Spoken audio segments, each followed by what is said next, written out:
seeni kër laa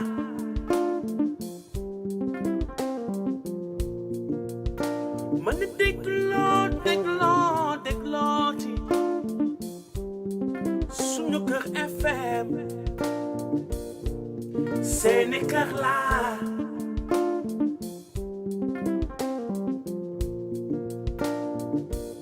tax ba ñëpp di waxtaan ci Sénégal suñu réew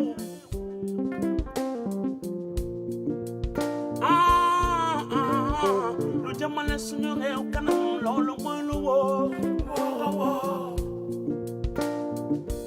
ñëpp joxe seen xalaat maam lu jëmale suñu réew ba suñu gaal gi moom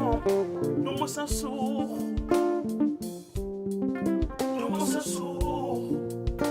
man di déglooti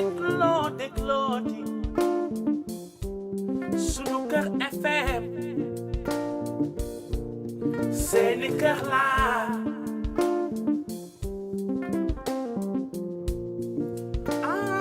sama gaa ñi déglooti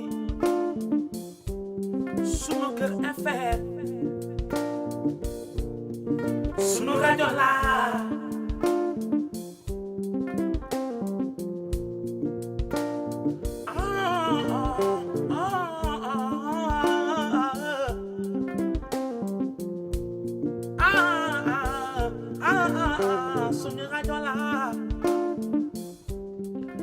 asalaamaaleykum wa rahmatullahi taala wa barakatuhu sunu mbokk auditeurs yi ñuy déglu fii ci www.sunukeur.com di ñu déglu ci sunu kër FM la première radio africaine de Los Angeles ñu ngi ànd ak mbégte bu rëy di dellu si waat ci samedi bi ci beneen émission en toute objectivité di am mbégte bu rëy di dalal Madame Fa Binta Lo. Madame Fa Binta Lo nag c'est une Sénégalaise, écrivaine, professeure d'espagnol à la retraite, bénévole et intermédiaire entre les autorités italiennes et les émigrés en Italie. Yàlla it dafa dogal ne c'est une fabricante de poupées noires, tout d'abord en Italie, puis à Dakar.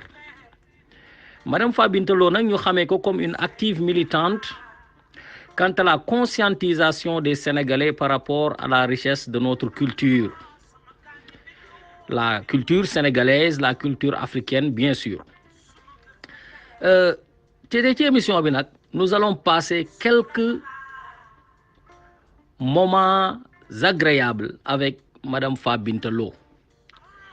Tout d'abord dama koy bàyyi mu nuyoog sunu mbokk auditeurs yi présenté wu pour que képp koo xamante ne yaa ngi ñuy déglu nga mën a xam kan mooy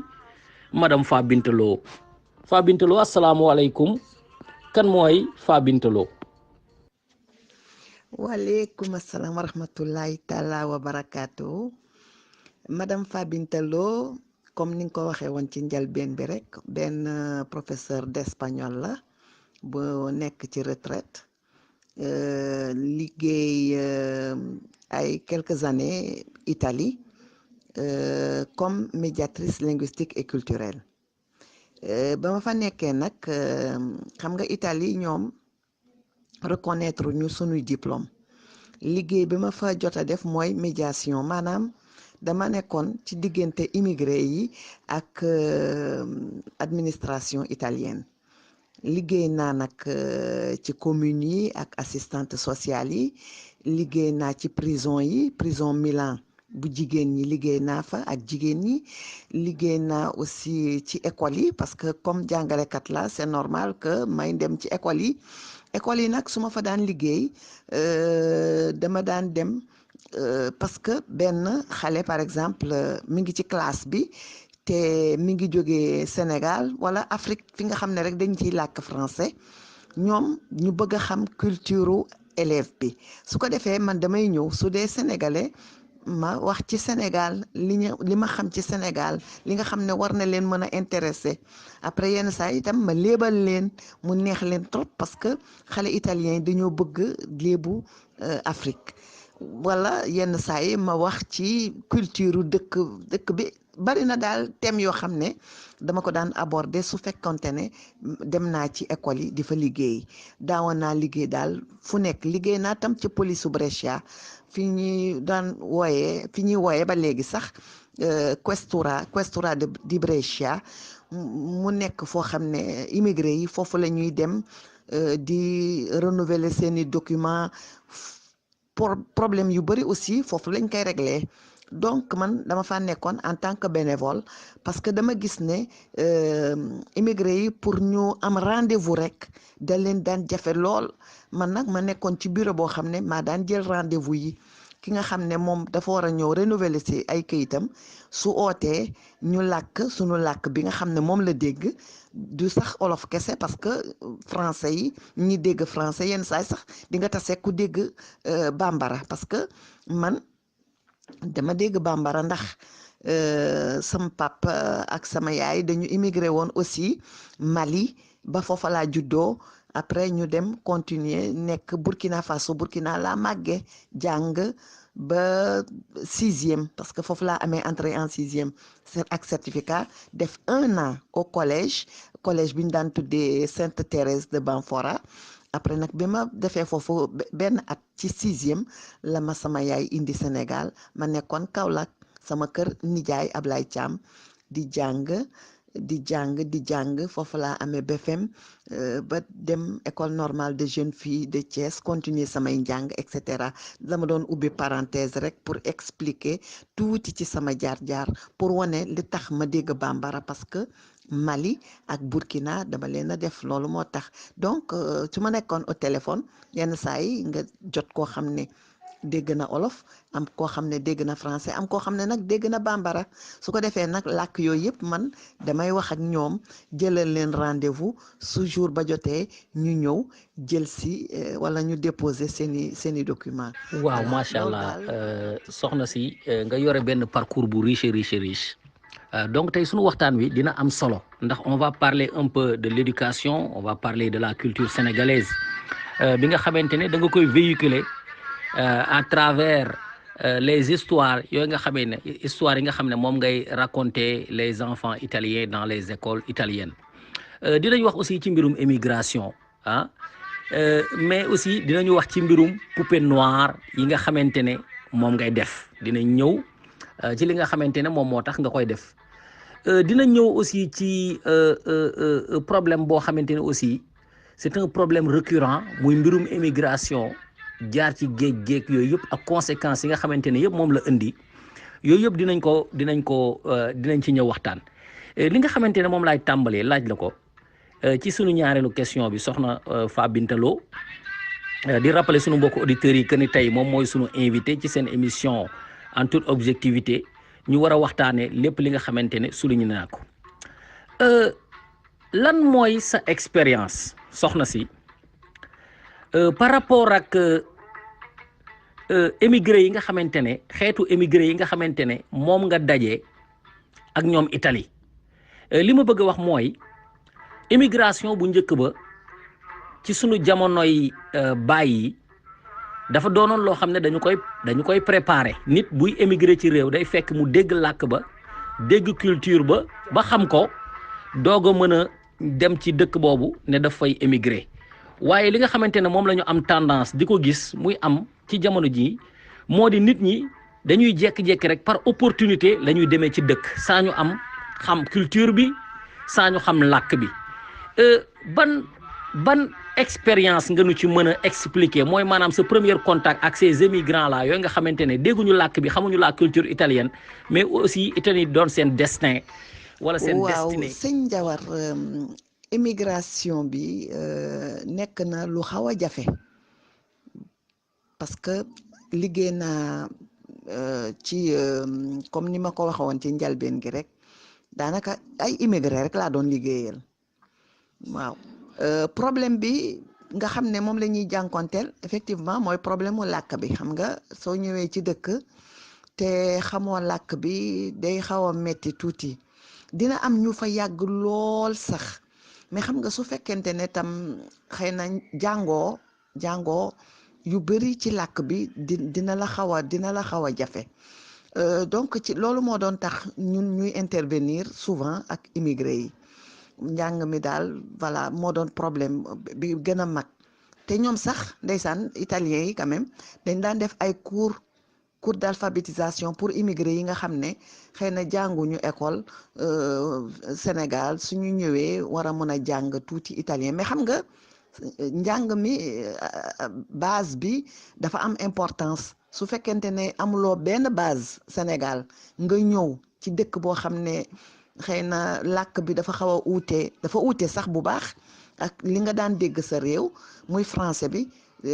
dina xaw a jafe pour nga jàng ko waaw dafa daan nekk problème bu baax ci ñoom te ba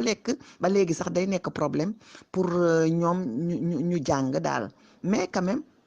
italiens yi dinañ leen jox ay cours muy góor muy jigéen pour ñu jàng donc dinañ ñëw jàng si mais njàng mi tam du tax ñu comprendre lu bari ci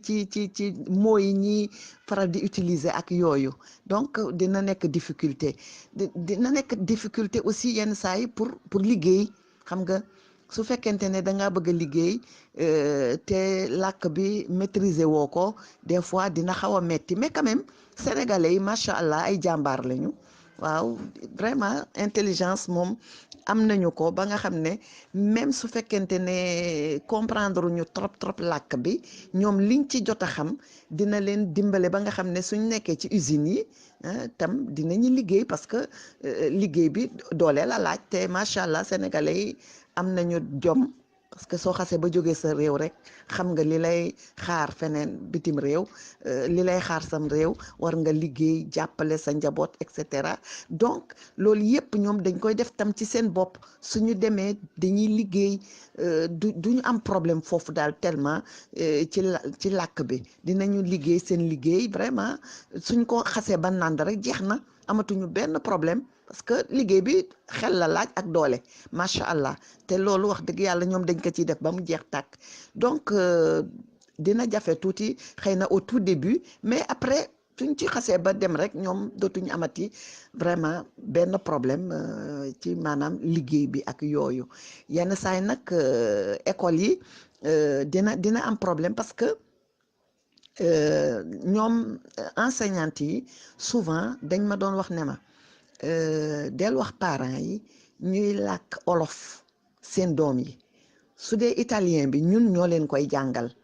parce que xale bi su ñëwee ci kër ga yow mi parent nga am problème pour làkk ni mu ware nga làkk xale bi italien boo xam ne xëy na xaw na dëng tuuti xale bi loolu lay jàpp su demee école ñu làkk ko leneen donc xale bi dafay nekk day jaxasoo daal day jaxasoo dootul xamati li mu war a wax exactement loolu aussi nekkoon na difficulté boo xam ne dañ may su ko def parce que xale bi duñu xam li muy làkk ci école bi su ñëwee su ko defee dañ may convoqué parent bi ne ma wax leen ne leen nañuy làkk seen doom làkku réew ma su ko defee làkk boobu sax moo leen di dimbale pour ñu mën a gaaw a assimiler italien bi nañ ko bàyyi ak ñun ñi nga xam ne ñun ñoo ko nàmp ñun dinañ leen ko làkkal ni mu baaxee mais daal kër ga nañu fexe bay làkk sunu làkk xale yi te loolu aussi nekk loo xam ne sax ñoom ñun li ñuy dimbale parce que su fekkente ne yow jur nga sa doom te di ko làkk leneen loo xam ne yow déggoo ko bu baax mais baaxul ci xale bi par contre su fekkente ne yaa ngi koy làkk li mu nàmp muy olof muy séeréer muy tukuleur xale bi du am benn problème sax su ñibbisee Sénégal parce que dina mën a làkk li nga xam ne moom mooy làkkam nit ñi dinañ xam ne moom waajuram bi dem bitim réew bàyyi na xel làkku réew ma loolu daal vraiment nekkoon na benn problème boo xam ne souvent man dama ko doon jànkonteel ci sama liggéey ba léegi sax te xam naa ne bon xëy na ñi may déglu xam nañ problème boobu ba tey ma leen di ñaan ñuy làkk olof wala couleur wala seen làkk daal ñu koy làkk xale yi ndax xale yi du d'abord du ñu am problème ci école ba. voilà soxna si question bi may ñëw nag xëy na sax mooy doon la dernière question par rapport ak l'immigration bu njëkkoon xëy na ñu bëri ñi nga xamante ne dañuy dem immigré ji bitim réew dañu ko doon def ñii ngir wutum alal la ñii dem ci yeneen réew ngir wutum xam-xam waaye dafa mel ni ci at yi nga xamante ne ci la ñu génn ñu bëri ñii di génn di dem wuti ji liggéey dafa mel ni dañu koy def parce que ndóol gi dafa metti ci sunu réew yi lan nga yaakaar ne mooy la responsabilité de nos autorités par rapport à cet exode là mooy vague d'émigrants yi nga xamante ne ñooy jóge surtout Afrique te ñëpp xam nañu ne jeune moom mooy futur demain tey bu ñu seetloo réewu européens yi ci bëri dañoo yor une population vieillissante dañu am na sax ñoo xam ne dañoo dem ba am problème ngir mën a fay seen retraite yi ñun ñu am ay jeunes ay bras ay vraiment nit ñoo xamante ne bëgguñu il ne demande que du travail tey ñu doon ay vague de jeunes yuy jaar ci désert bi ñi di jaar ci géej gi ku ci nekk lenn moo la motiver mooy dem wuti ji liggéey lan moo ciy sunu responsabilité autorités yi mais aussi lan moo ciy sunu responsabilité en tant que parent ndax sunu doom yi mënuñu leen téye ñu ngi dem par force mais aussi lan moo ci waaw sëñ Jawar question bi am na solo ndax dafa nekk question actualité muy jeunes yi nga xam ne dañuy immigré tout le temps noonu avec son lot de morts yi ñuy gis ci Méditerranée bi et tout ça c'est vraiment déplorable bon man souvent damay wax ne peut-être autorités yi aussi am na taxawaay boo xam ne suñ ko taxawoon ci li ma xalaat ci sama xel mu gàtt dina wàññi tuuti immigration clandestine bi xale yi di def c'est-à-dire information bi nga xam ne war nañu ko am bon parce que man comme toujours damay répété wu rek damay liggéey ak immigré yi parfois ma gis leen des fois su ma demee di liggéeyi fu mel ni hôpital dama leen di gis wala feneen tam dama leen di gis souvent ci parking yi dama leen di wax ne waaw mais yéen pourquoi du ngeen ñibbi Sénégal dañ ma naan waa maire suñu ñibbee Sénégal lan lañ fay def ma ne leen mais am na ay projet su ngeen demee ngeen dugg ci projet yi ñu ne ah non ñun yëguñu loolu donc xam nga même fii au Sénégal projet yaa ngi fi mais xale yi xamuñu ko loolu mooy man tout le temps damay waxtaan ak ñoom ndax ñu ci bëri ci Facebook samay doom lañu suñu xoolee sama profil xam ne nekkoon naa Italie ak yooyu dañuy defe ne suñu ñëwee ci man xëy na dinaa leen mën a teg ci yoon pour ñu dem man ne leen non man duma leen encourager pour ngeen émigrer parce que xam naa la fa ne metti na trop jeunes yu bëri nga fa tey jii paas rek suñ ko amoon dinañ ñibbisi donc loolu su fekkonte ne état bi ubbil na leen ay centre d'écoute man fi ma ne nii Kaolack gi ma dëkk dama ne projet boobu am naa ko fa parce que man quartier bi ma nekk muy Ndorong Touba Kaolack mais communément Ndorong lañ koy ooyee ci ginnaaw at yi ci ginnaaw jeunes yi daawuñu émigré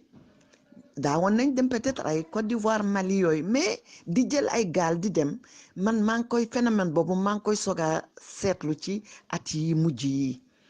bon man ne dama doon wax ne su fekkonte ne man am naa possibilité am sama benn centre boo xam ne centre d'écoute d'abord pour les jeunes su ko defee jeunes yi dinañu ñëw nga leen di expliquer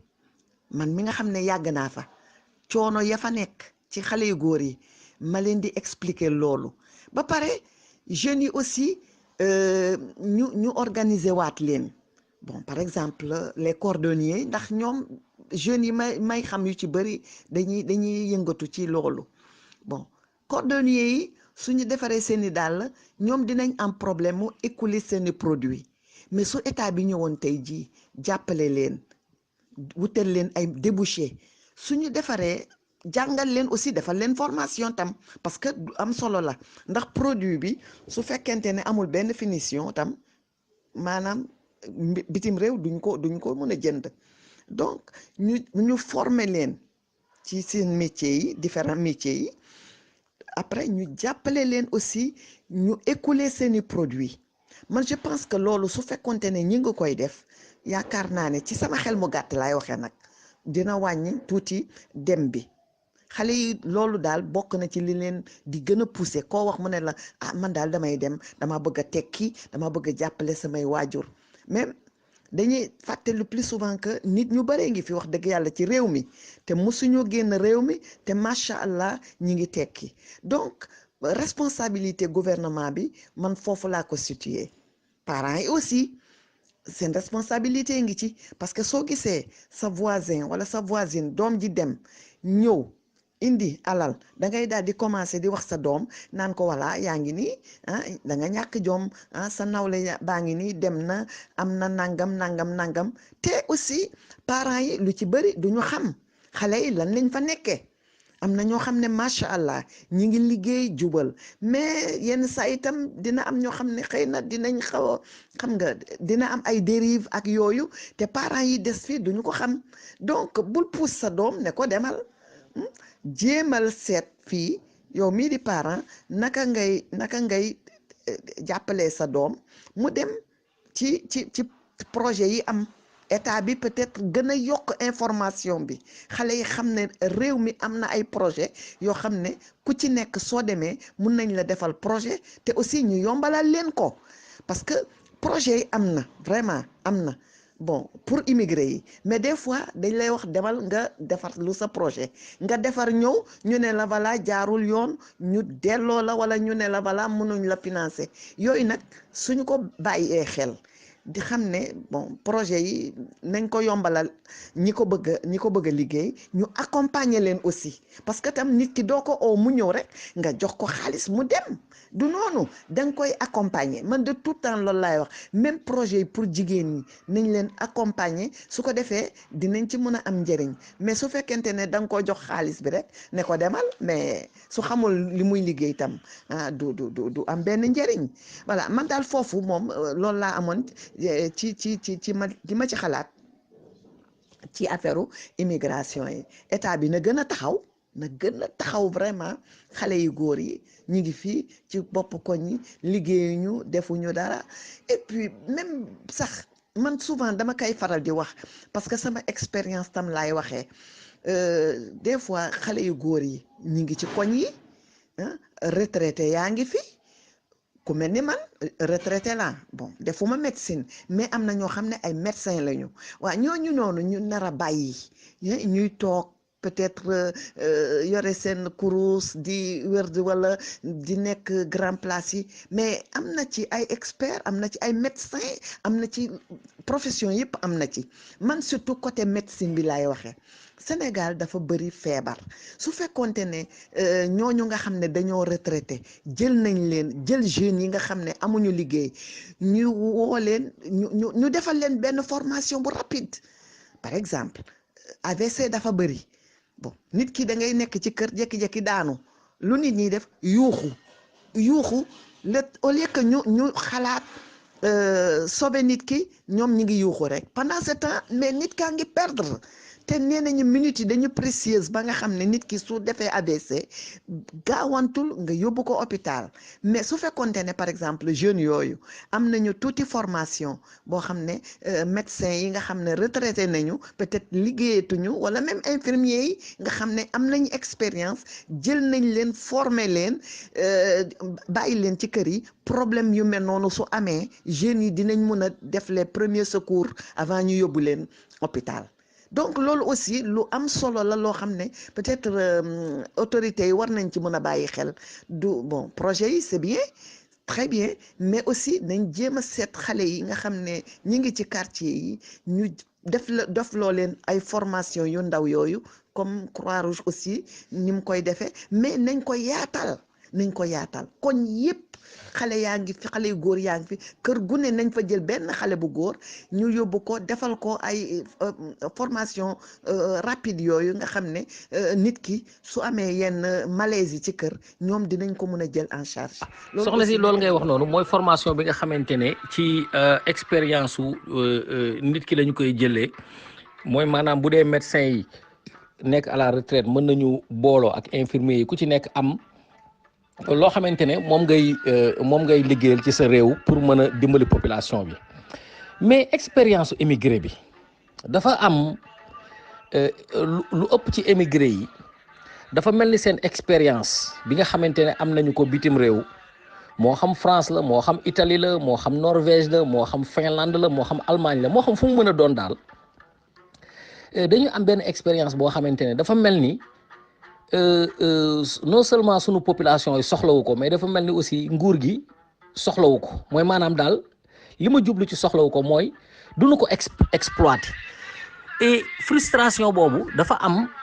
ci émigré yi ñoo xam ne dañu koy ñaawlu dañu ne seen réew buñ ko génnee lenn la ñu soxla si ñoom mooy alal boobu nga xam ne nag moom la ñuy soxla ci ñoom dafa am benn frustration boo xam ne daf koy indi ci biir émigré yi moo waral nekkinu émigré yi aussi difficile bitim réew on parle du taux élevé de divorce ñaari nit ñu bëggante dem ba bitim réew fi nga xamante ne fa la ñu waroon a booloo nekk benn mu mel ni nag li ñu leen di teg te muy jóge seen réew tax maanaam seen ànd di tàqalikoo lan nga ñu mën a wax ci taux élevé yi nga xamante ne moom moo am tey ci émigré yi frustration boo xam ne da ngay dem ba nga xam ne ki nekkoon sa partenaire mooy mujj doon sa ennemi juré tàqalikoo bi metti na mais aussi ñi nga xamante ne ay góor lañu te dem bitim réew ñu leen di arnaquer seen biir réew ci mbirum sëy wala ñu teg leen loo xam ne attanu ko seen biirum sëy ba tax ñu ragal a marié wu dañuy daw sénégalais yi wala tamit sénégalais yi di daw les autres sénégalais loolu yëpp c'est lié à la pression bi nga xamante ne moom mooy jóge ci réew ma ban waxtaan nga ñuy defal ci loolu waaw maanaam lan moo war a doon remède bi ndax sénégalais àndatuñu doon benn frustration bi dafa nekk ci biir couple yi mu indi taux de divorce élevé mais aussi sénégalais yi waaw ànd liggéey seen loolu nekk na problème bu xaw a metti frustration boobu ngay wax ndaxte immigré bi su ñëwee par exemple réewam bëgg taxawal d'abord dara pourtant ñi ngi créer APIX nga xam ne su ñëwee pour créer entreprise am et tout ça mais yenn saa yi aussi du yombe noonu daal bon c'est vrai que APIX moom doo fa taxaw mun nga en 48 heures comme ni ñu ko waxee quoi voilà nga taxawal sa entreprise mais la cay topp nag souvent mooy li jafe voilà bureaucratie bi fii da ngay dem kayit yi fii nit ñi di la day dem lool tey ëllëg suba et cetera bari na daal ay raisons yoo xam ne des fois dina tax sax immigré bi dootul amati courage ne day ñëw dëkkam pour investir fi loolu benn point la beneen point bi mooy aussi immigré yenn saa yi duñu am confiance amatuñu confiance ci ñu bari fii Sénégal parce que da ngay am sa tuut yónnee ko yenn saa yi même kër rek sax da ngay gis tout le temps problème yooyu di am gis nit ne kii mooy sama nitu confiance nga yónnee ko sa xaalis après doo ci am li la neex loolu moom tout le temps ñu ngi ko fi gis ci réew mi frustration lay indi du côté des immigrés ba nga xam ne dañuy décourager sax dootuñu bëgg a def dara te wax dëgg yàlla tam am sam réew war a mën a yónnee xaalis ñu tabaxal la wala nga mën a ñëw def fi sa benn liggéey toog parce que immigré boo gis lii mëbatam mooy ñibbi Sénégal toog ndax bitim réew metti na mettit boo xam ne ku ci nekk rek yaa ngi mëbat ëllëg nga ñibbi ak sa njaboot mais ñibbi boobu tam da nga koy préparer te tam préparation boobu tam yombul je pense tam que gouvernement bi war na mën a taxaw fu baax foofu ci côté boobu ci plan boobu seet naka la ñuy gën a jàppalee immigré yi ba nga xam ne suñu ñëwee ëllëg wax dëgg yàlla war a mën a toog ci réew mi dootuñu sentir besoin delluwaat fa ñu jógee waaw ci kii divorce bi ngay wax nag cause yi bari na parce que aussi liggéey naa ci te ba léegi sax maa ngi ci continuer di liggéey parce que xam nga rek souvent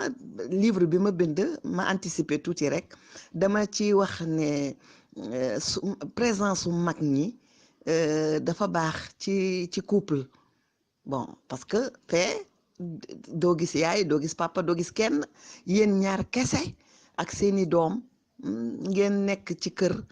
wax dëgg day xaw a metti tuuti daal bon ñun xam nga sunu aada mooy jigéen ji ak sax diine islam moo ñu ko may jigéen ji soo ko yoree da nga ko war a jàppale c'est vrai que nag en Europe wala feneen fu mu mën di doon rek bitim réew dina xaw a jafe tuuti quand même que ku góor ki rek di yore dépense su kër gi ak yooyu donc souvent tam jigéen ji war na mën a jàppale borom këram mais jigéen ñi li ñuy gën di jooytu mooy des fois da ngay nekk di sonn yow aussi parce que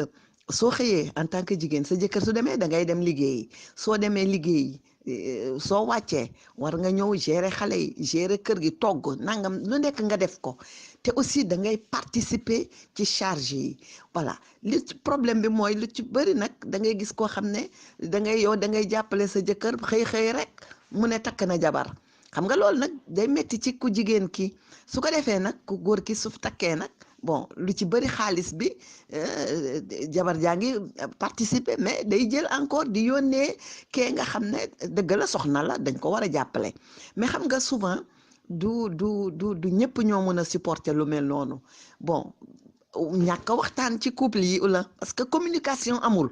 bon da ngay gis góor ñu bëri du ñu nangu communiquer ak jigéen te loolu tam danger la soo indee jigéen bitim réew mais del waxtaan ak moom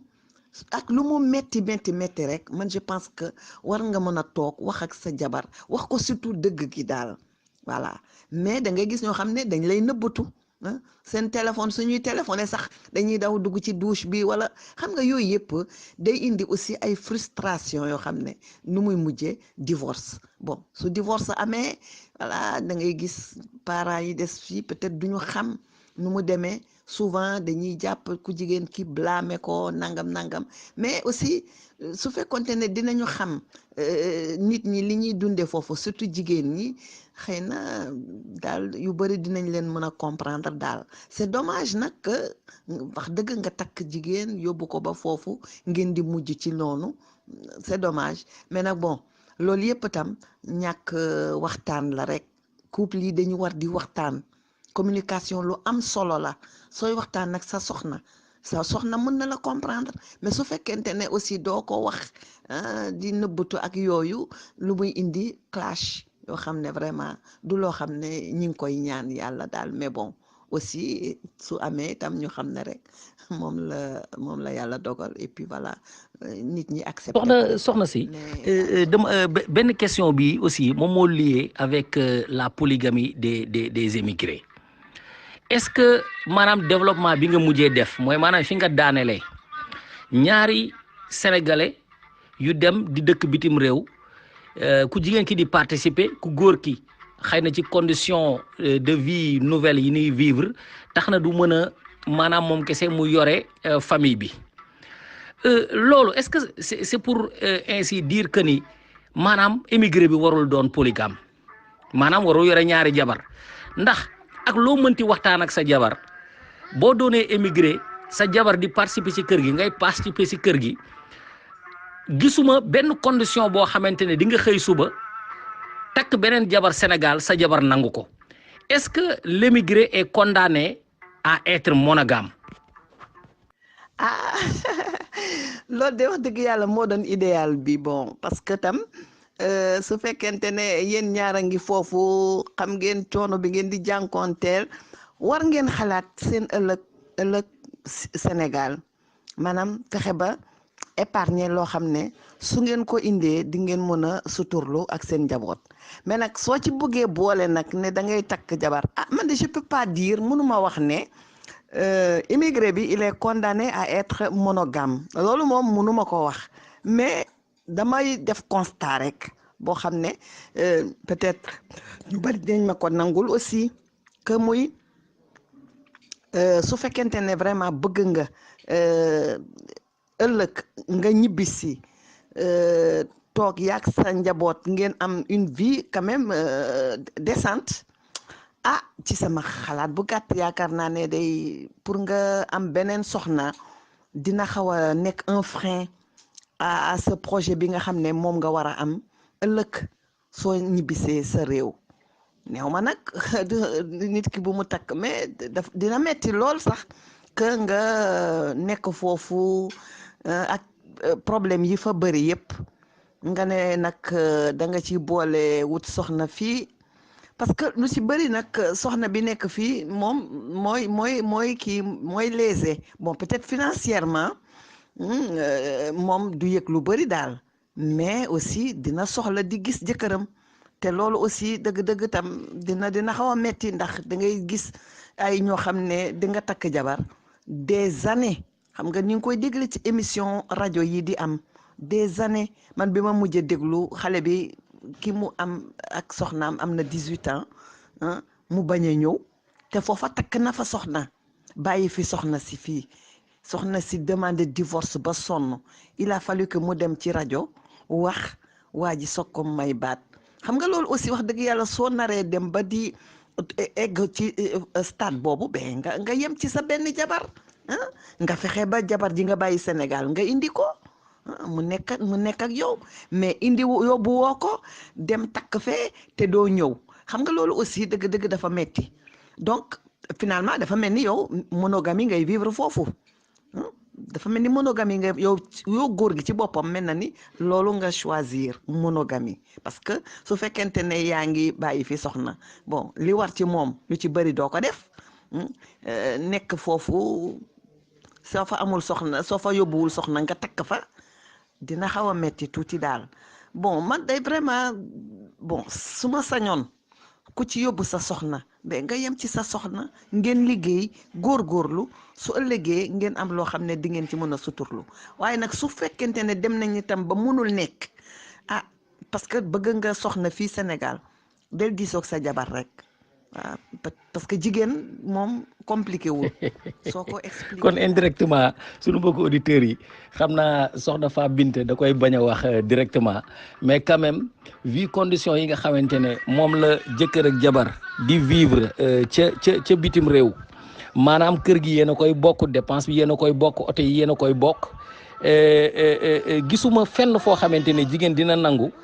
avec sacrifice boobu yëpp ñu def muy permettre ku góor ki muy dem di takk beneen jabar Sénégal nga xamante ne financièrement ka nekk Sénégal loolu yëpp moo koy bénéficier wu même bu fekkee am na ay problèmes yoo xamante ne c'est lié au mariage mooy maanaam du gis jëkkëram waaye sur le plan financier dina bénéficier wu ci loo xam ne ñàkk ko xam naa kon soxna si loolu la ñu bëgg a wax indirectement mais may rappeler sunu mbokku auditeurs yi que ni maa ngi dalal madame Fa Binte Lo di écrivaine mais aussi di professeur d'espagnol à la retraite bénévole et intermédiaire entre les autorités italiennes et les émigrés en Italie dinaa ñëw nag léegi parce que dafa bind livre te dinañ wax ci livre bi mais ci sa présentation madame da nga expliquer ne da nga grandir entre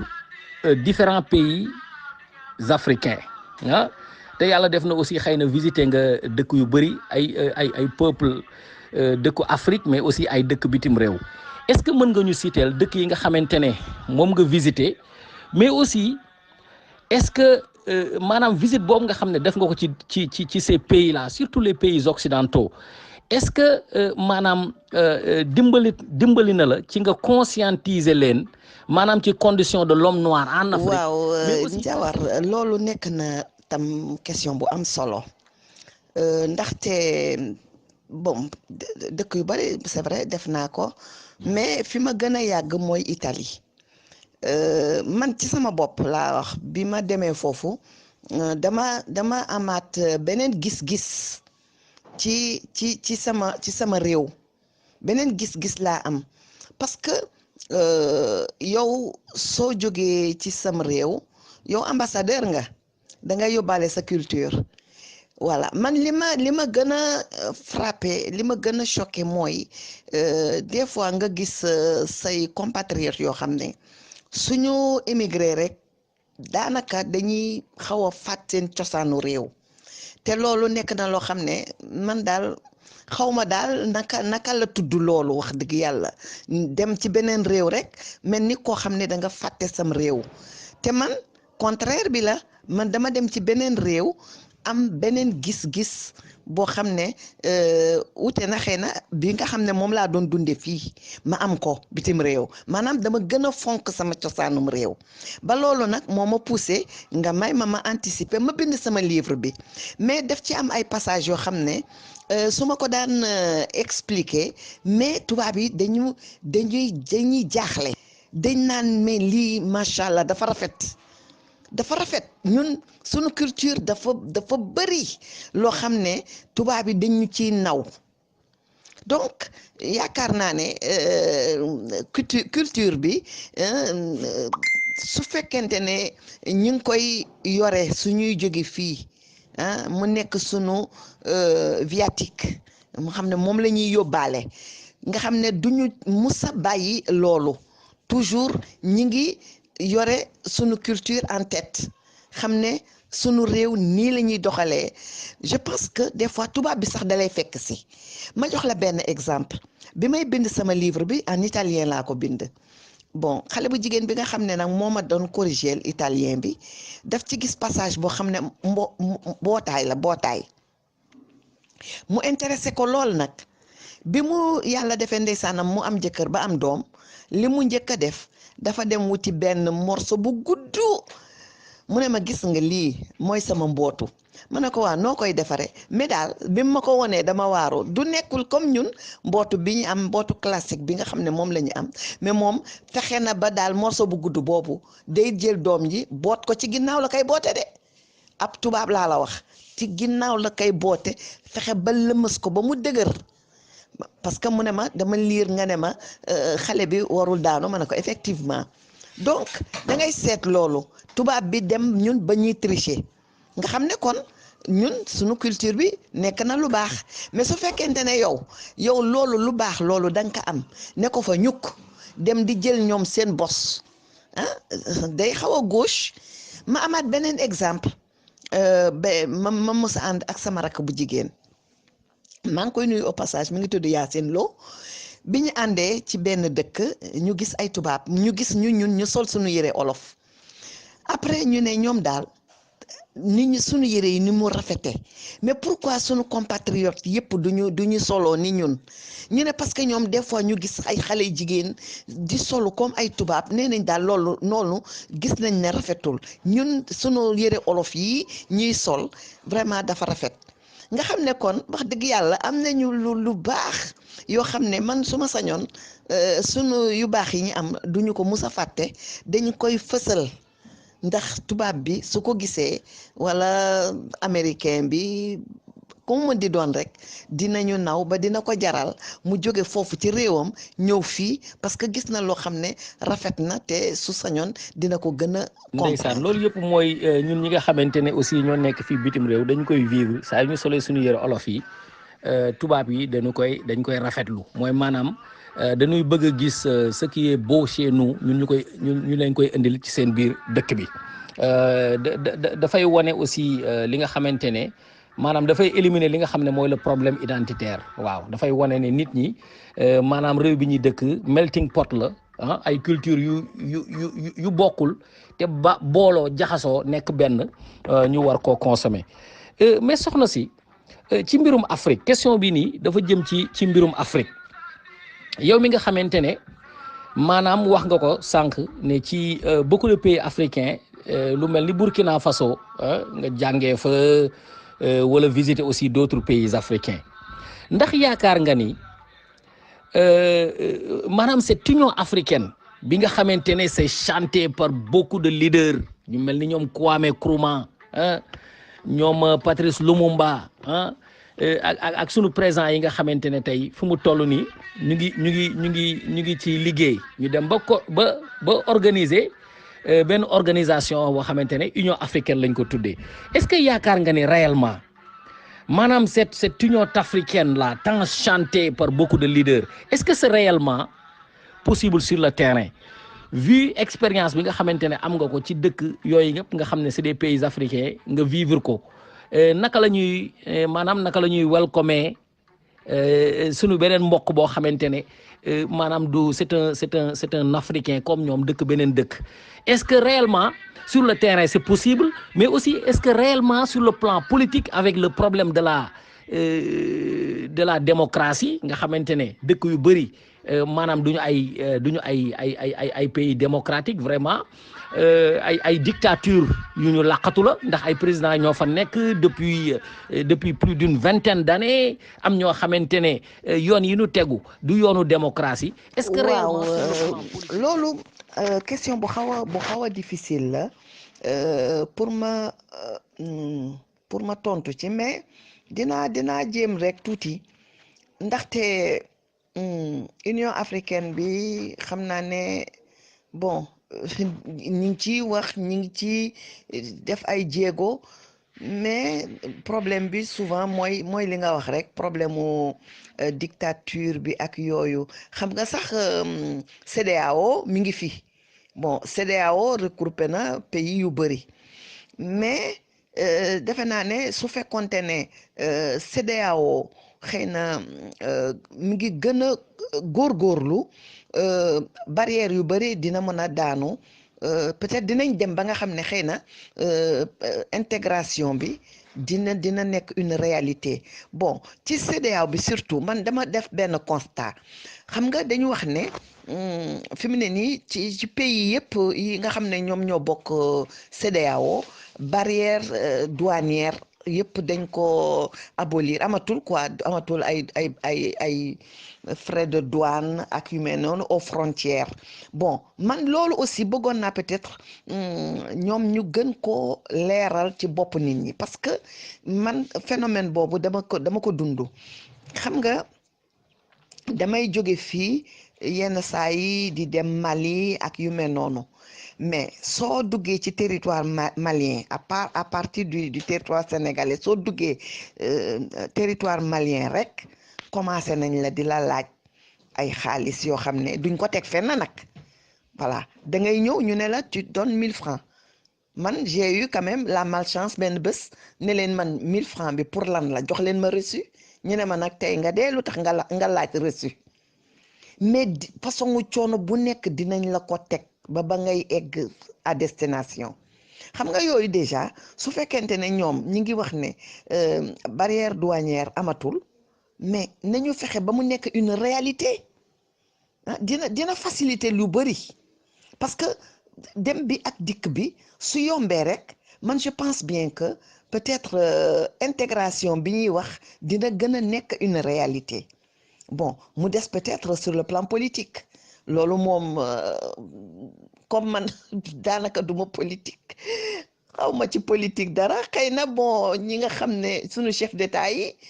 bon xëy na dinañu def ay jéego ba nga xam ne peut-être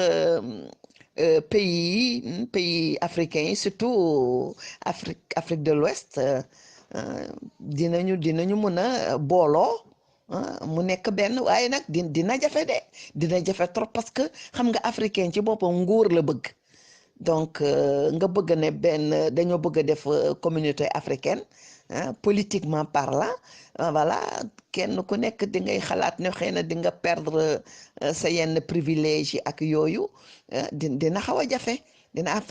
parce que xam nga am na ci yoo xam ne ay dictateur lañu ñoom duñu mus a bàyyi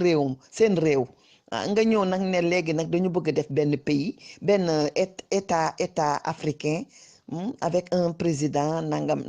dina metti trop ndax africain ci boppam nguur la bëgg mais man je pense que loolu yëpp sax xëy na avec le temps xëy na avec génération yi di ñëw ak yooyu dinañ ci war a mën a waxtaan comme à l'époque bi fédération du Mali amee et tout ça bon finalement mu tas mais xëy na ak génération bi di ñëw dinañ ci mën a gëstu di ci mën a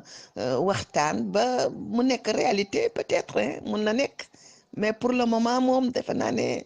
dina xaw a jafe de man daal li ma gënoon a bëgg gaa yi gën cee taxaw mooy ci CEDEAO bi d'abord ñu fexe ba franc CFA bi ñu dindi ko am sunu propre monnaie ñu dem seet ba xam ba tey baax na parce que léegi koo wax mu ne ba tey nous sommes des pays colonisés parce que on dépend de la France ak yooyu mais suñ amoon suñu monnaie propre nag ñi ngi doon wax de ne dina am bon xamaguma kañ la nag mais que suñ ko amee boobu ba pare ñu régler problème mu frontières yi parce que problème dëgg la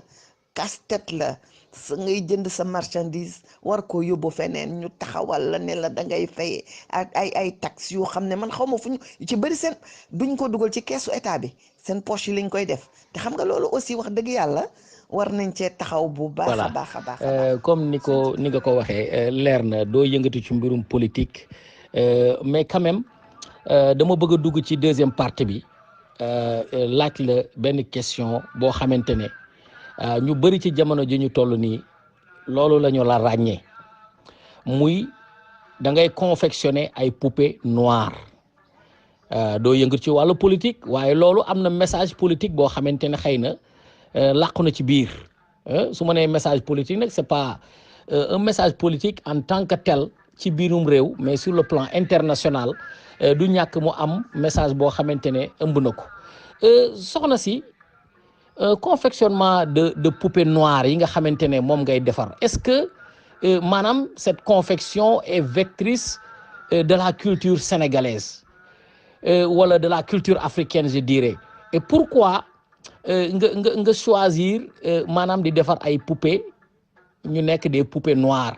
ndax li nga xamante ne ñun moom la ñu màgg mooy poupées yi nga xam ne sunu mag ñu jigéen ñi moom lañ daan foowee wala cadeau yi nga xamante ne mën na doon sax ay poupées yoo xamante ne góor moo koy foowee xale bu ndaw góor poupées yooyu yëpp dafa nekk ay poupées tubaab avec des cheveux blonds des yeux bleus pourquoi nga jékki-jékki rek yow jug di defar maanaam di def promotion des poupées noires lan moo laqatu ci ginnaaw poupées noires yooyu nga xamante ne moom ngay waaw Njawar merci ci sa question bi xam nga man poupée yi bi ma nekkee Italie laa ko jàng maa ngi ko jàng depuis 2006 2006 laa commencé jàng poupée yi parce que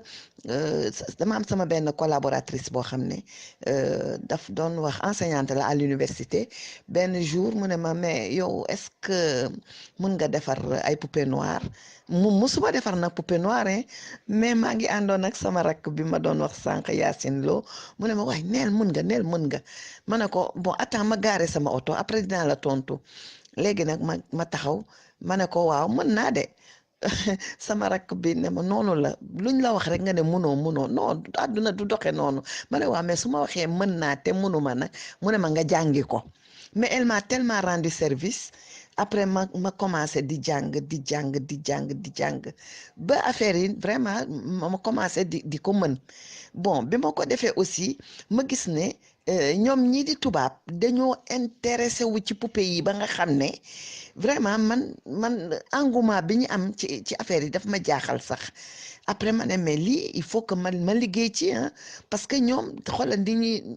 nekk ay tubaab ba pare bëgg ñun sunu yëf il faut que ma gën ci góorgóorlu alors ci laa commencé aussi di ci def ay thèmes tu vois soo demee ci sama maison des poupées di nga gis poupées yi y a beaucoup de thèmes voilà yoo xam ne aussi ñoom xamuñu ko par exemple circoncision xam nga mi ngi ci bon après rituel bi mu àndal yëpp maanaam kasak yeeg selbe bi muy et cetera yooyu yëpp xam nga da nga leen koy expliquer dafay nekk lu yéemu ci ñoom parce que xamuñu ko dégg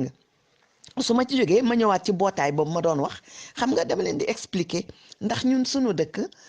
dañu am ay heures yoo xam ne surtout da nga war di boot sa doom xam nga loolu yàgg dañ koo wax ci sunuy maam sunuy yaay soo amee sa doom ay timis surtout da nga war a boot sa doom parce que dañuy expliquer ne am na ay jinne yoo xam ne parce que suñu mën nañ faat sa doom te heure yooyu nag la ñuy faral di gaañ xale yi donc heure boobu dina fekk yaay yëpp boot seen doom xam nga protection bi nekk ci ginnaaw mbootaay bi, dina am complicité entre yaay ji ak doom ji, dina am affection, xale bi dina bëgg yaayam et cetera. bari na yoo xam ne wax dëgg yàlla mbootaay bi dina ko créer ci diggante yaay ak doom. xam nga loolu dafa nekk loo xam ne dafa am solo nga leen koy expliquer ñu comprendre, parce que ñoom yaakaar nañu ne surtout Italie gi ma nekkoon, soo bootee sa doom dañ naan mais da ngay gaañ xale bi du nooyi, xale bi ma ne leen déedéet, xale bi dina ko tàmm. ñun Sénégal yaay suy liggéey sax day boot doomam, mun na def lépp fekk mi ngi boot doomam, tu vois. ba pare aussi des fois ma wone ay jigéen ñoo xam ne ci poupée yi dañuy dëbb, après ma leen koy expliquer, ma ne gis ngeen lii dina am suñuy dëbb jigéen ñi ci kër dina ñuy def loo xam ne ñun ci olof ñu ngi koy wax kandang googu nag ay message lay véhiculer. xam nga dafa nekk loo xam ne dafa nekk lu xam ne lu am solo la ci sunu réew, te vraiment ñooñu des fois dañ koy bëgg a découvrir. bari na ay thèmes. bon dinaa wone aussi jigéen bu ëmb, parce que foofu da ngay gis ñoom ku ci ëmb même une semaine koo gis ne man de damaa ëmb, loolu lañ lay daal di wax, maa ngi ëmb góor wala maa ngi ëmb jigéen. bon ma ne leen yéen seen aada la, wàññiwu leen dara, mais ñun Sénégal dañoo ragal bët, dañuy ragal làmmiñ. soo gisee jigéen ji ëmb bu ko tudd, bàyyi ko noonu, parce que ëllëg ak si biir lu ko dal moom danaan diw de moo ma tudd. ñu ne ah bon, ma ne leen wéy, ñu ne kon de loolu moom baax na ñu xam ko, su ko defee dootuñu waxati lu mel noonu. xam nga déjà maa ngi leen di jàngal yoo xam ne à travers sunu poupée yi ñoom du xamuñu ko woon. bëri na yoo xam ne vraiment dinaa leen ko doon jàngal à travers les poupées. léegi ma ñëw aussi Sénégal di continuer poupées yi avec beaucoup de thèmes ci ay droits des femmes ak yu kenn ak aussi pour xale yi nga xam ne ba léegi poupée bu blanche la ñu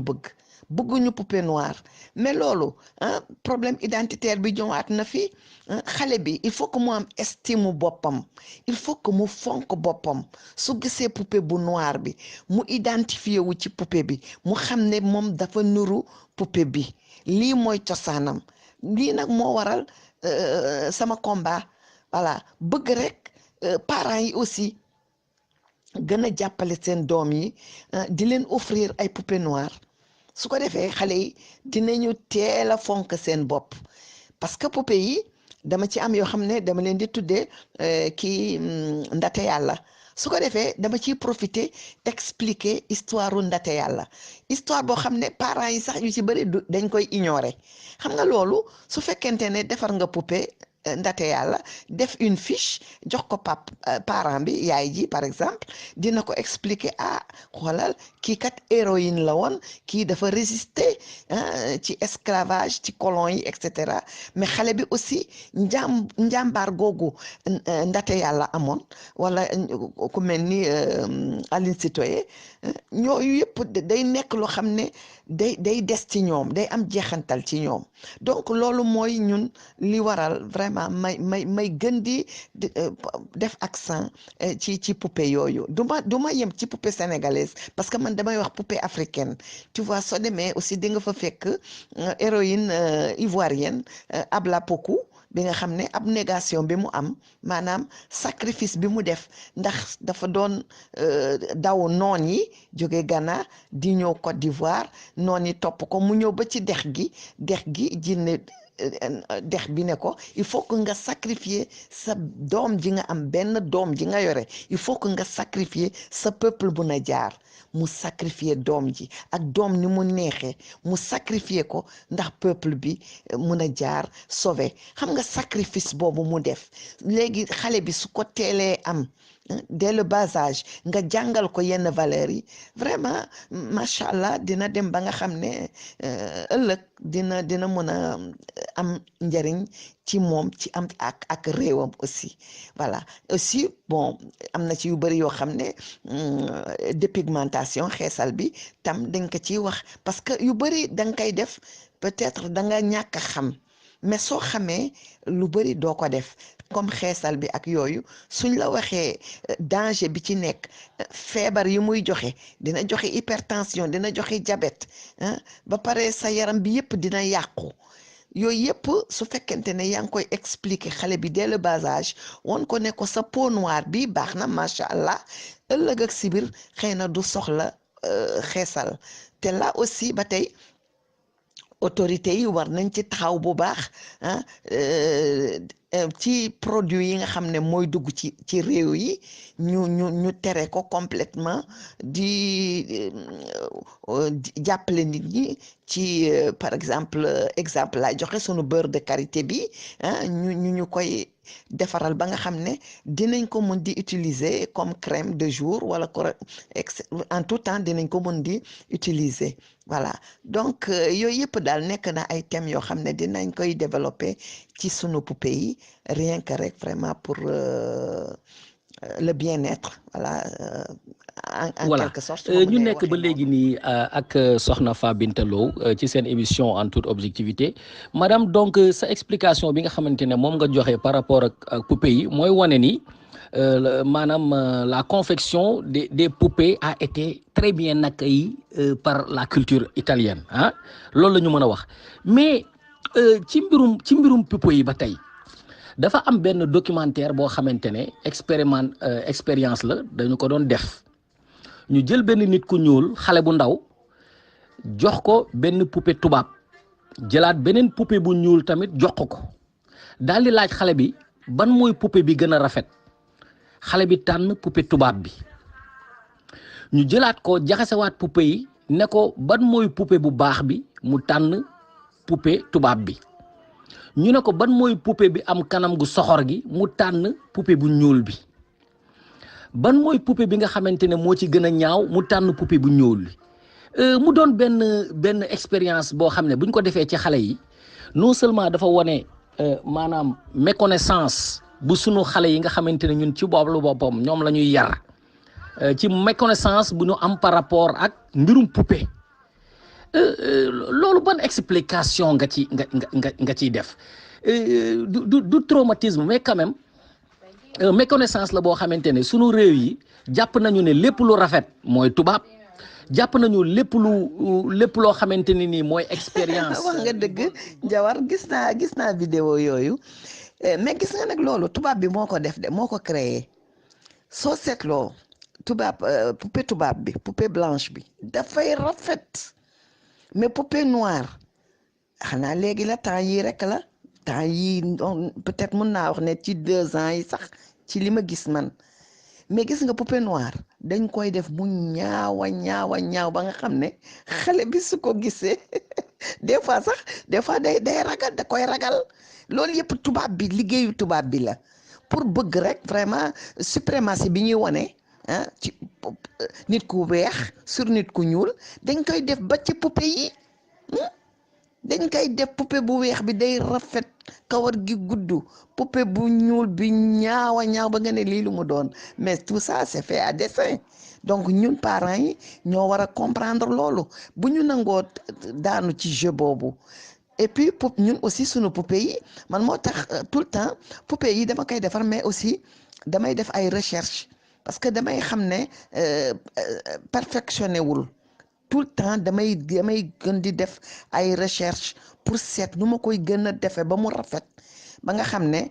xale yi suñ ko gisee dinañ ko mën a accueillir bu baax wax dëgg yàlla parents yi nag am na ay parents yoo xam ne dañuy ñëw ba fii ci kër gi di ko jënd si soo waxee ay Noël ak yooyu ñoom dañuy naan damay offrir sama doom ay poupée noire bon aussi poupée noire itam toujours ma ñëwaat ci autorité yi rek parce que ñoom ñoo ñu mën a jàppale mais ñoom aussi dañ cee war a jàpp bu baax fexe ba nga xam ne dinañ ko mën a produire en grand nombre parce que man yi may defar yu ci bari ay poupée déco la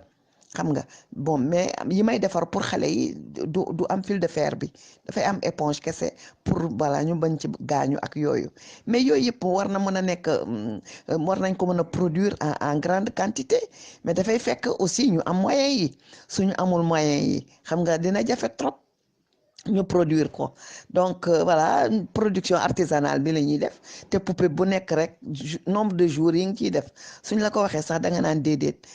parce que ñoom nit ñi dañ naan oh poupée sagar doomu sagar rek la ah c'est vrai doomu sagar la mais aussi coono bi nga ciy daj benn poupée rek pour nga defar ko lim lay laaj ci temps suñ la ko waxee sax da nga naan du noonu mais yooyu yëpp dañ ñoo war a encourager muy parents yi muy autorités yi ñëpp dañ cee war a jàpp ñu dugal ko sax ci école yi pourquoi pas jàngal ko xale yi ñu jàng naka la ñuy defaree poupée sagar yi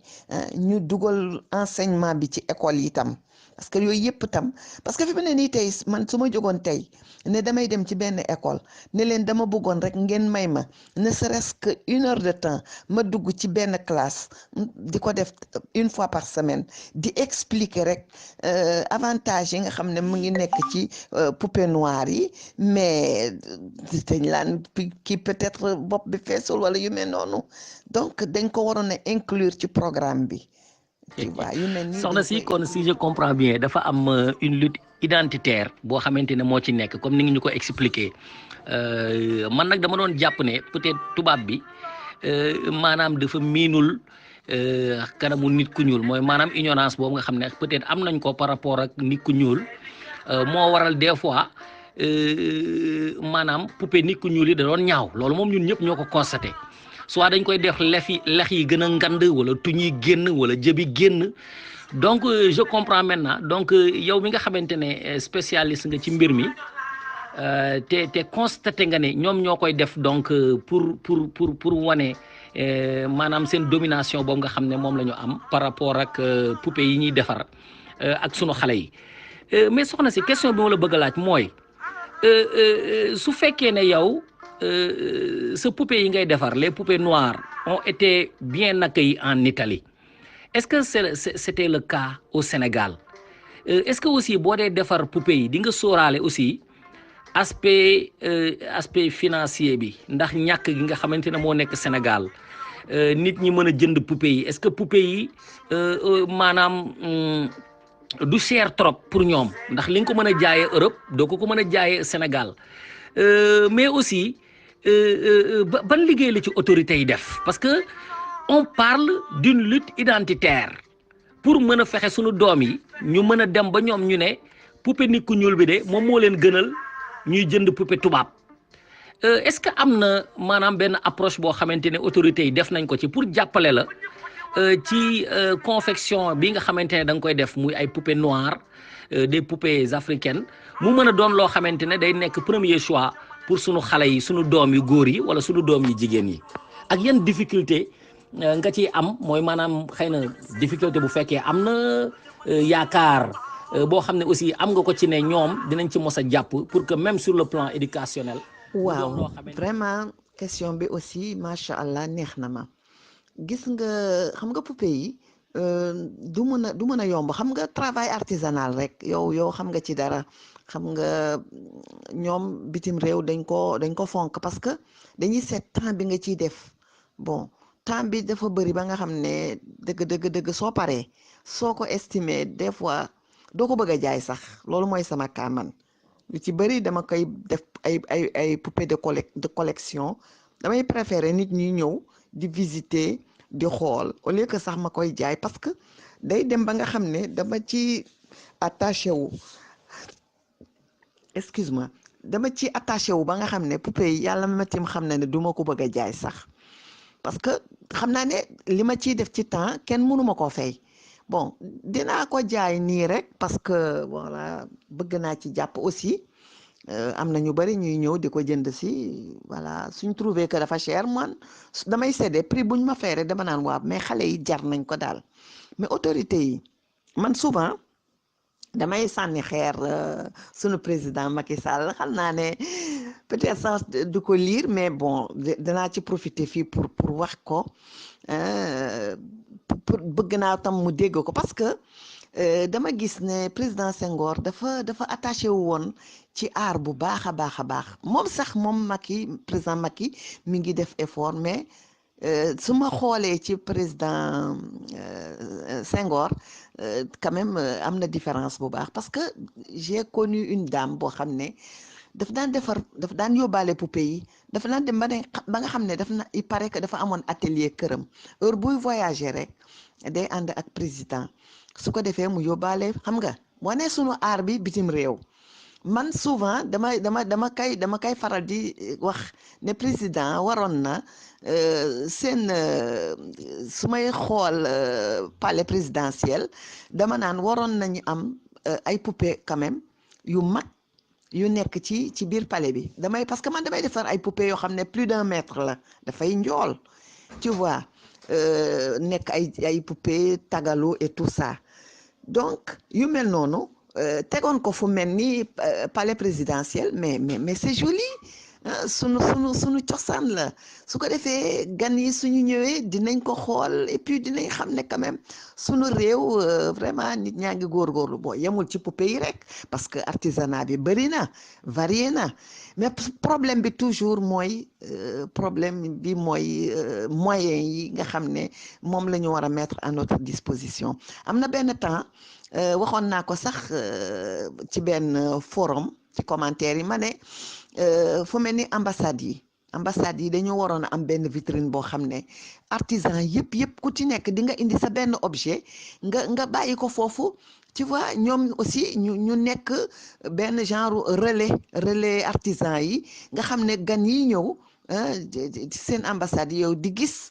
sunu réew yi ñuy produire quand même parce que loolu tam lu am solo la poupée yi daal li ma ci mën a wax mooy étranger yi ñoo ko gën a fonk man ci sama page des poupées africaines ñi koy gën di aimer mooy tubaab yi ñoom daal vraiment bëgg nañ ko trop l'année dernière ci mois de mars bi Kaolack dañ maa invité Alliance française j'ai fait 15 jours foofu exposer samay poupées tu vois touristes yi dañuy ñëw di intéressé wu vraiment mu nekk loo xam ne neex na vraiment ci man trop mais bon Sénégal bon gisuma loo xam ne c'est vrai que fii kër gi télé yëpp pratiquement ñëw nañ fii def ay reportage ci télé ci poupée yi et tout ça mais autorité yi non gisuma benn geste boo xam ne te quand même duñ ma ne seetaanuñu télé yi ñi ngi seetaan télé ñi ngi gis publication yi may def mais du kenn demoon naa ban sax dama ne dinaa leen soumettre projet boobu nga xam ne université yi ñoo ñuy sponsoriser jàppale ñu boole ñu par exemple aux États-Unis parce que loolu maa ngi ci woon bi ma ñëwee États-Unis bëggoon naa ko université yi ñu dem fa avec nos poupées ñu jéem a dugal suñu culture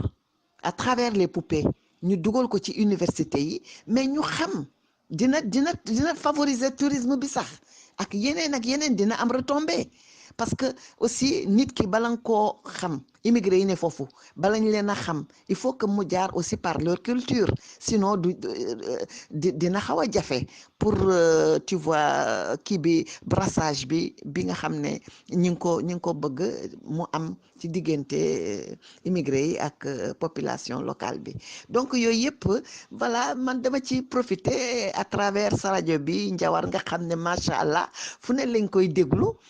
quand même ñu jàpp ci fexe ba sunu aar bi génn Sénégal dem ci université yi nekk États-Unis wala ailleurs parce que y a des universités partout mais man nag université bi ma gën a kii pour mu dugg fa mooy États-Unis seen université yi bëri nañu américain noir yi bëri nañ fa te xamuñu ñu ci bëri xamuñu seen culture mais ñu introduire voilà yi est-ce que madame Fabinta Lo bokk na ci projet am maanaam mu ubbi benn galerie boo xamante ne galerie ay poupée la ñu fay defar comme ni nga xamante ne ñoom Ousmane Sow Ichar les grands sculpteurs dañuy defar ay objets d'art mais def ko ci ay galerie nit ñi di koy visiter est-ce que su fekkee ne jàppale nañu la xam naa loolu tamit dafay demander beaucoup de moyens est-ce que loolu bokk na ci sa ay projet ubbi benn benn place boo xam ne daal ay poupée lañ fay defar mais aussi comme ni nga ko waxee léegi ay poupée d'1 mètre ñu koy exposer dans des places publiques au Sénégal ndax yooyu bokk na ci sa ay projet quoi surtout bu fekkee ne am nga ay moyens les autorités jàppale la ci. gis nga Njawar projet boobu moom dama ko am j'ai beaucoup de projets à travers les poupées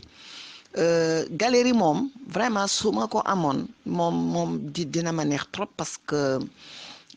dinaa mën a exposer poupées yi ndax et puis galerie moom ay arrangé parce que poupées yi bëri nañu déjà bëriwaay boo xam ne ça prend de la place te xam nga tam wax dëgg yàlla soo amee galerie nga xam ne di nga am espace di nga mën a stocker yooyu yëpp foofu et puis fi nga koy gis ni dafa laaj dama koy restaurer fréquemment parce que bon su ma leen tegee avec la poussière tout ça quelques mois après da ngay gis peut-être yére bi tilim damay obligé dindi ko defaat beneen yére ñawaat ko liggéey moom continuellement da ngay liggéey donc peut-être su amoon galerie boo xam ne ak vitrine et tout ça bi bien fait vraiment ba nga xam ne c'est à l'abri de la poussière kon moom macha allah dina baax am gis nga li nga doon wax ci place publique yi toujours dama doon wax une fois sax bind naa un mail envoyé ko mairie Dakar bon je sais que fii Sénégal moom mail moom bu sax sonn bon et puis comme ñoom amuñu benn considération tam ci poupée dama envoyé kii mail mairie Dakar bon yàgg na tuuti quoi di leen wax ne su ma sañoon par exemple décembre xam nga arbre de Noël yi c'est bien beau mais nañ def suñu yëfu cosaan nañu jël poupée par exemple une grande poupée teg ko ci buntu mairie par exemple de Dakar après ñoom xam nañ koy décorer mais loolu dina nekk loo xam ne vraiment dafay nekk luy changer ci seen ay guirlande yi wala sapin yi nga xam ne dañ koy faral di teg te moomuñu ko ñun poupée yi lañu moom ou bien mais ñu dresser un arbre peut-être ci couru mairie bi war na mën a nekk avec parce que man damay defar aussi ay poupée miniature mais poupée yooyu miniature yi mën nañ ko lonk ci garab yi xam nga après mu am aussi ay lumière et tout ça ñoom daal dinañ xam peut-être naka lañ koy décorer mais loolu un décembre 31 décembre comme par exemple un peu partout États-Unis sax moo raw faf nit ñi décorer et tout ça mais dañ ko def ci ñun sunu cosaan dina nekk loo xam ne vraiment dina rafet hôtel yi ngay gis te hôtelu tubaab yi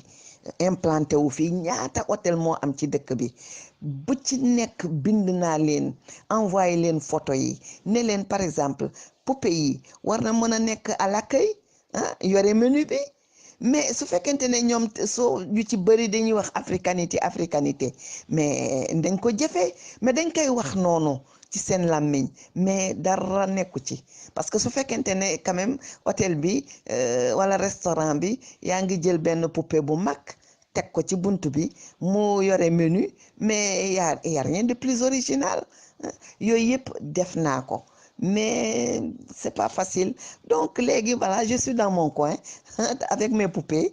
toog des fois am ku bëgg a visiter des fois am ku bëgg a jënd mu ñëw jënd voilà et puis man je continue mon travail sama passion la daal vraiment poupée yi donc voilà Njawar li ma la mënoon a wax ci poupée yi y a beaucoup de choses vraiment mën naa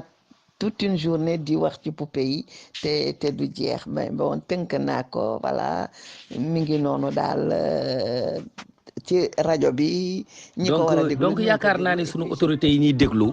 te surtout ñi nga xamante ne dañuy engagé wu ci combat identitaire boobu nga xamante ne moom la ñu am ak Occident qu'on le veuille ou non combat la boo xamante ne la mu ngi fi ndax sunu doom yi toujours dañuy am maanaam ay problème acculturation bi bëri na. te surtout sunu doom yi nga xamante ne ñooy juddee bitim réew dañu koy am mooy cette accumulation de deux cultures bokkul nag ak nit koo xamante ne dafa nekk une personne inculte mais soxna Fabinta damay revenir léegi nii ci sa livre bi ndax dafa bokk ci sa présentation da nga doon benn professeur d'espagnol bu nekk ci retraite nga nekkoon ci mbirum jàngale waaye damay ñëw rek ci sa livre bi nga xamante ne moom nga bind ko ñu tuddee ko Le Coq Chante léegi ci sa biir développement da nga ne ñu ne livre bi c'est en italien mu mel ni ma profité rek pour wax la ni j'ai vécu 2 ans et 3 mois en Italie en tant que athlète professionnel di nuyu au passage xëy na sax duñu ma dégg waaye ñi nga xamante ne sama coéquipier la ñu woon ci athlétisme muy el Centro Universitario e Sportivo di Torino foofu nga xam ne def naa fa ñaari at di def athlétisme en tant que coureur de 400 mètres et j'ai parcouru l'Italie de long et en large. Il Gallo Canta defe naa noonu lañ koy waxee ci italien mu doon sa livre italien bi lan moo la poussé ba nga bind livre boobu en italien Il Gallo Canta maa ngi fàttali benn chanson sax ba ñu nekkee xale les coqs chantent et le jour paraît xëy na tey bu ñu ko doon wax ci italien dañu naan Il Gallo Canta il giorno è spuntato soxna si lan moo la poussé nga bind livre boobu. waaw Njawar livre bi réponse la ci question yi nga xam ne moom lañ ma daan poser tout au long de mon travail par exemple su ma demee nii ci école yi dañ ma naan waaw yéen naka ngeen di dundee bon su ngeen amee par exemple ngénte naka ngeen di def pour joxe turu doom ji bari na question yoo xam ne dañ ma ko daan poser daal après nag ma ne xaaral lii lépp ma bind ko su ko defee dinañ gën a comprendre ma jëkke ci titre bi Il Gallo Canta lu tax ma choisir loolu mooy le coq chante en français lu tax ma choisir ko parce que su ma daan liggéey ak famille yi da ngay gis famille bu ñu convoqué 14 heures dina toog ba 17 heures sogaa ñëw après nag loolu da leen di metti ba nga xam ne ñu ne ma yéen pourquoi yéen sénégalais du ngeen respecter heure voilà man aussi explication bi ma am jox leen ko mooy ñun montre horloge bi mu duggee sunu réew yàggul en Afrique yàggul ñun nan la ñuy waxee natte waxtu avant loolu dañuy référé wu ci heure prière par exemple wala ñu ne fajar bi dañuy naan su ginaar sabee incha allah dinaa def nangam wala tisbaar wala takkusaan wala timis et cetera ma ne leen nag te xam nga yooyu du ay heure précise par exemple suñu la ne tisbaar bi yaatu na dina jël 14 heures ba 17 heures ñun noonu lañ koy xoole loolu moo tax nag pour ñu respecter heure day xaw jafe tuuti daal voilà donc ñoom aussi dañuy contenté wu ci explication c'était une manière d'excuser les parents yi nga xam ne dañuy tarder tout le temps vraiment te du leen neex daal su ma leen ko waxee nag ndeysaan dañuy naan kon loolu la quoi ma ne waaw mu ngoog explication baa nga noonu loolu nag moo waral ma jël Le Coq Chante wala en italien Il Gallo Canta voilà donc soo xoolee livre bi ci début bi dama présenter une famille polygame xam nga day nekk lu bizarre ci ñoom xamuñu polygamie alors j'en ai profité pour expliquer polygamie ñun ni ñu koy dundee vraiment aussi ci sunuy parents yi sunu maam yi nga xam ne vraiment c'était sain amul woon benn problème xale yi soo duggee doo xàmmee kii moo ko jur nangam c'est des exemples yoo xam ne vraiment su fekkonte ne mënoon dañu dellu ci cosaan boobu dina nekk lu baax donc yu mel noonu lay expliquer famille polygame après ma dugg ci baptême ngénte naka la ñuy ngéntee naka la ñuy tur wi naka lañ koy joxe tu vois pour répondre niñ ma daan laaj ndax dañu koy choisir ci calendrier voilà donc ma expliquer loolu ceet aussi naka lañ koy defee parfois aussi ma xaw a égratigner tuuti gars yi ci seen xam nga cérémonie familiale yi gâché yiñ ciy def nga xam ne xaalis boobu waroon na mën a servir à autre chose ci livre bi damay joxe exemple ku feebar au lieu que ñu xaalis yu ñuy yàqate ñu jël ko fajee ko nit ki feebar duñu ko def dañ koy préférer yóbbu ko ci xew yi ak yooyu ba mara day taali lu ci bëri nit ki day feebar ba dee te fekk xaalis bi ñuy yàqate fe waroon nañ ko ci mën a faj ak yooyu après aussi damay aborder tam l'école ak les activités de vacances voilà ak la place des anciens parce que Afrique quand même Sénégal surtout mag daf fi am solo place su mag ci Sénégal nekkul ci seen maison de retraite loolu laa leen di wax mag mi day nekk ci kër gi nekk conseiller voilà di toppatoo xale yi et cetera di parfaire aussi éducation xale yi du comme ñoom nga xam ne soo amee un certain âge rek dañ lay jël yóbbu la maison de retraite ma ne leen loolu moom ñun Sénégal duñ koy def am aussi femmes immigrées yi wax naa ci tam tu vois difficulté femmes immigrées yi parce que yàgg naa fa xam naa ci dara et cetera yooyu yëpp mi ngi ci livre bi donc voilà dafa mel ni benn comme niñ ko bindee ci page bi rek page de garde bi mu mel ne un cahier de correspondance rek benn récit boo xam ne damay xëy du matin à l'aube maanaam fajar la histoire bi commencé récit bi ci lay commencé fajar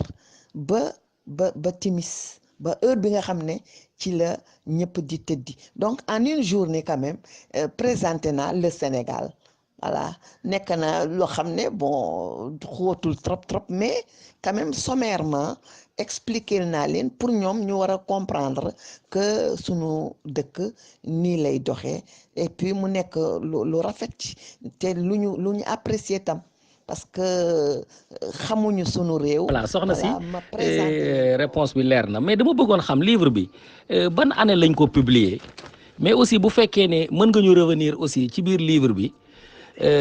pour ma laaj la question est-ce que essentiellement livre bi dafay exposer maanaam divers pans de la culture sénégalaise mooy est-ce que da nga utiliser livre bi comme ni nga ko waxee sax d'ailleurs wax nga ko parce que nee nga da nga utiliser livre bi pour mën a indi explication boo xamante ne maanaam italiens yi dañu la ko doon laaj par rapport ak comportement sénégalais bi ci seen dëkk ak mën a tardé yeeg yu demee noonu yëpp te nga expliquer ko mais li nga xamante ne moom laa bëgg a xam mooy ignorance bi nga xamante ne ginnaaw boo ñu waxee livre bi kañ lañ ko publier ignorance bi nga xamante ne italiens yi am nañ ko ci pays africains yi nga xam ni des fois du ñu mën a ràññee diggante Sénégal ak Cameroun du ñu mën a ràññee Nigéria ak Niger ak yeneen dëkk yi nga xamante ne yooyu yëpp nekk na ci day indi confusion ci ñoom ci seen bopp est-ce que yow à travers livre bi maanaam italiens yi dinañ mën a comprendre la diversité culturelle même en Afrique mooy maanaam dëkk bu ci nekk même bu fekkee ne il y a une culture africaine qui existe il y a une diversité culturelle une différence par rapport aux différentes cultures yi nga xamante ne aussi moo nekk ci biir Afrique. livre bi version italienne bi mi ngi génn 2013 2014 ma publié version française bi voilà mais defuma diversité ethnique bi non. dama jël rek voilà li ma xam sama culture par exemple culture wolof tu vois mu nekk comme ni ma la ko waxee rek du loo xam ne dama ko xóotal mais dafa nekk sommairement lu ma expliquer rek li nga xam ne quand même ñoom dina leen doy pour ñu gën a xam sunu réew pour ñu gën a xam aussi nit ñi nga xam ne ñi ngi foofu di dund ak ñoom te xamuñu leen voilà parce que par exemple dama leen di won ne leen sénégalais vraiment du nit koo xam ne bëgg na histoire wala yu mel noonu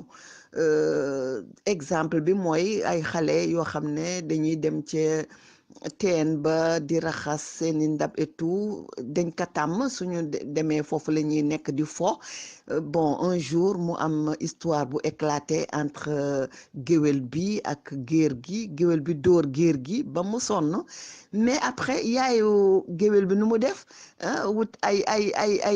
tëggkatam daal di àndandoo ak ñoom dem ca këru géer ga commencé di fecc di woy ne nañ indi ndàmpaay su ko defee nag ñëpp daal di génne xaalis ñi génne lépp lu ñu am rek voisins yi tout le monde ñu dàmp xale bi voilà épisode boobu soo leen koy expliquer da leen di neex dañ naan lii su doon ñun ci sunu réew tribunal yu mel ni tribunal lay mujjee xam nga donc nga wan leen ne ñun sunu réew nii la ñuy dundee tolérance bi am sunu réew et cetera day tax dañ lay gis yow en tant que sénégalais ñu gën la fonk donc yu mel noonu rek moo doon sama objectif pour ñu comprendre tuuti rek parce que ñoom xam nga xamuñu li ngay wax ignorance dañu ignorant carrément xamuñu dara ci Afrique li ngay wax Cameroun man mus naa ko dund anecdote Sénégal mooy 98 defe naa ci coupe du monde bi j'étais tellement contente may daw pour dem à l'époque xam nga téléphone yi portable yi taxu ko woon a développé noonu y avait les cabines téléphoniques may dem ci cabine bi italien bi gis ma ak sama euphorie mu ne ma qui a vinto maanaam kan moo gagné mu ne ma qui a vinto Cameroun ma ne ko non Cameroun non Sénégal mu taxaw di ma xool pour moom Sénégal lan la war a doon ci boppam ni ma doon xoole rek mais taluma ko sax man maa ngi daw samay daw pour daw dem téléphoné kontaan ci vraiment ndam li ñu amoon ak yooyu donc li nga wax mooy Cameroun lañ xam ñoom voilà te suñu xamee Cameroun tam c'est à travers le football xamuñu Sénégal donc livre bi tax na dinañ gën a xam Sénégal. c'est vraiment très clair comme réponse mais soxna Fabinta ma rappeler sunu mbokk auditeurs yi rek que ni ñu ngi dalal madame Fabinta Lo di écrivaine professeure d'espagnol à la retraite doon yëngatu aussi nekk comme intermédiaire entre les autorités italiennes ak émigrés sénégalais yi nga xam ne ñoo nekk en Italie muy defar ay poupées noires am message boo xamante ne aussi moom la ciy lancé autorités yi mais aussi di ko lancer la communauté sénégalaise éparpillée un peu partout à travers le monde pour que ñu jàpp ci ba nga xamante ne l'Afrique aura beaucoup plus une considération particulière aux yeux des occidentaux ndax bu ñu soppee suñu culture rek dinañu sopp ku nekk ni nga bëggee sa bopp noonu la nit ñi di bëggee mais soxna si yow mi nga xamante ne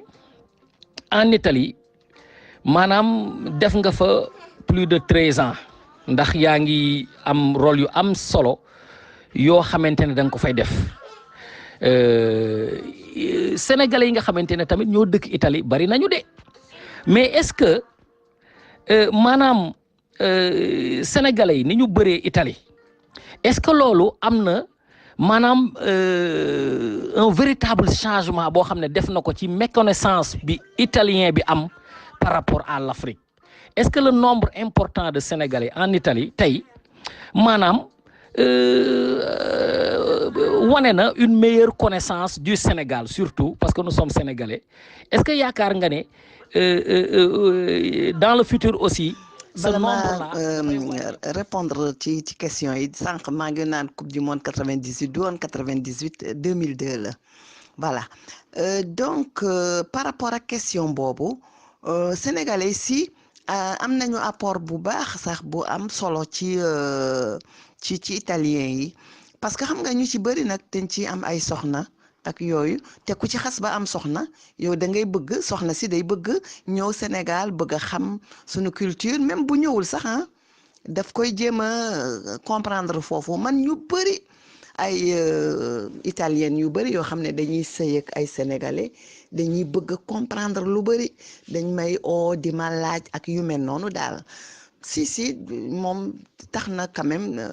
nit ñi ñàkkoon a xam Sénégal léegi loolu quand même wàññeeku na bu baax a baax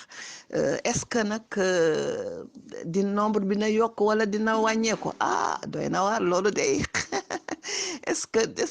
dinaa xam exactement parce que seen xale yi di jël gaal yi kay su wàññeekuwul nag nombre bi day gën di wàññeeku day gën di yokku rek vraiment man na suma sañoon nag quand même nombre bi day wàññeeku ñi fa nekk vraiment ñibbisi ñu toog liggéey sunu réew won jeunes yi ne leen fii daal Sénégal ku nekk mun nga fee tekki incha allahu rabbi il faut que comme li politiciens yi wax rek nga gëm sa bopp. voilà mais soxna si bu fekkee ne maanaam nombre sénégalais yi ak seen sëy yi ñuy sëy ak italien yi tax na maanaam cette méconnaissance de la culture africaine wàññeeku mooy maanaam ñàkk a xam bi ñu ñàkk a xamoon a am Afrique sëy gi tax na am na lu bëri ñu xam ko lan moo waral kon maanaam racisme bi nga xamante ne moom la ñu seetlu ci at yi nu génn ca Italie ay africains yu ñuy rey nañu sax ba rey ci ay sénégalais maanaam li ma bëgg a xam rek mooy lan mooy origine racisme bi nga xamante ne moom mooy dem crescendo en Italie lan moo ko waral est-ce que parce que bu fekkee ne maanaam ñaari culture yi ni ñu demee ba jaxasoo ndax sëy yi nga xamante ne moo ci am normalement racisme bi dafa waroon wàññeeku mais mënuma wax aussi ne c'est un manque d'éducation parce que italiens yi ak sénégalais yi fu mu toll nii c'est des dizaines d'années de brassage culturel boo xamante ne am na suñu biir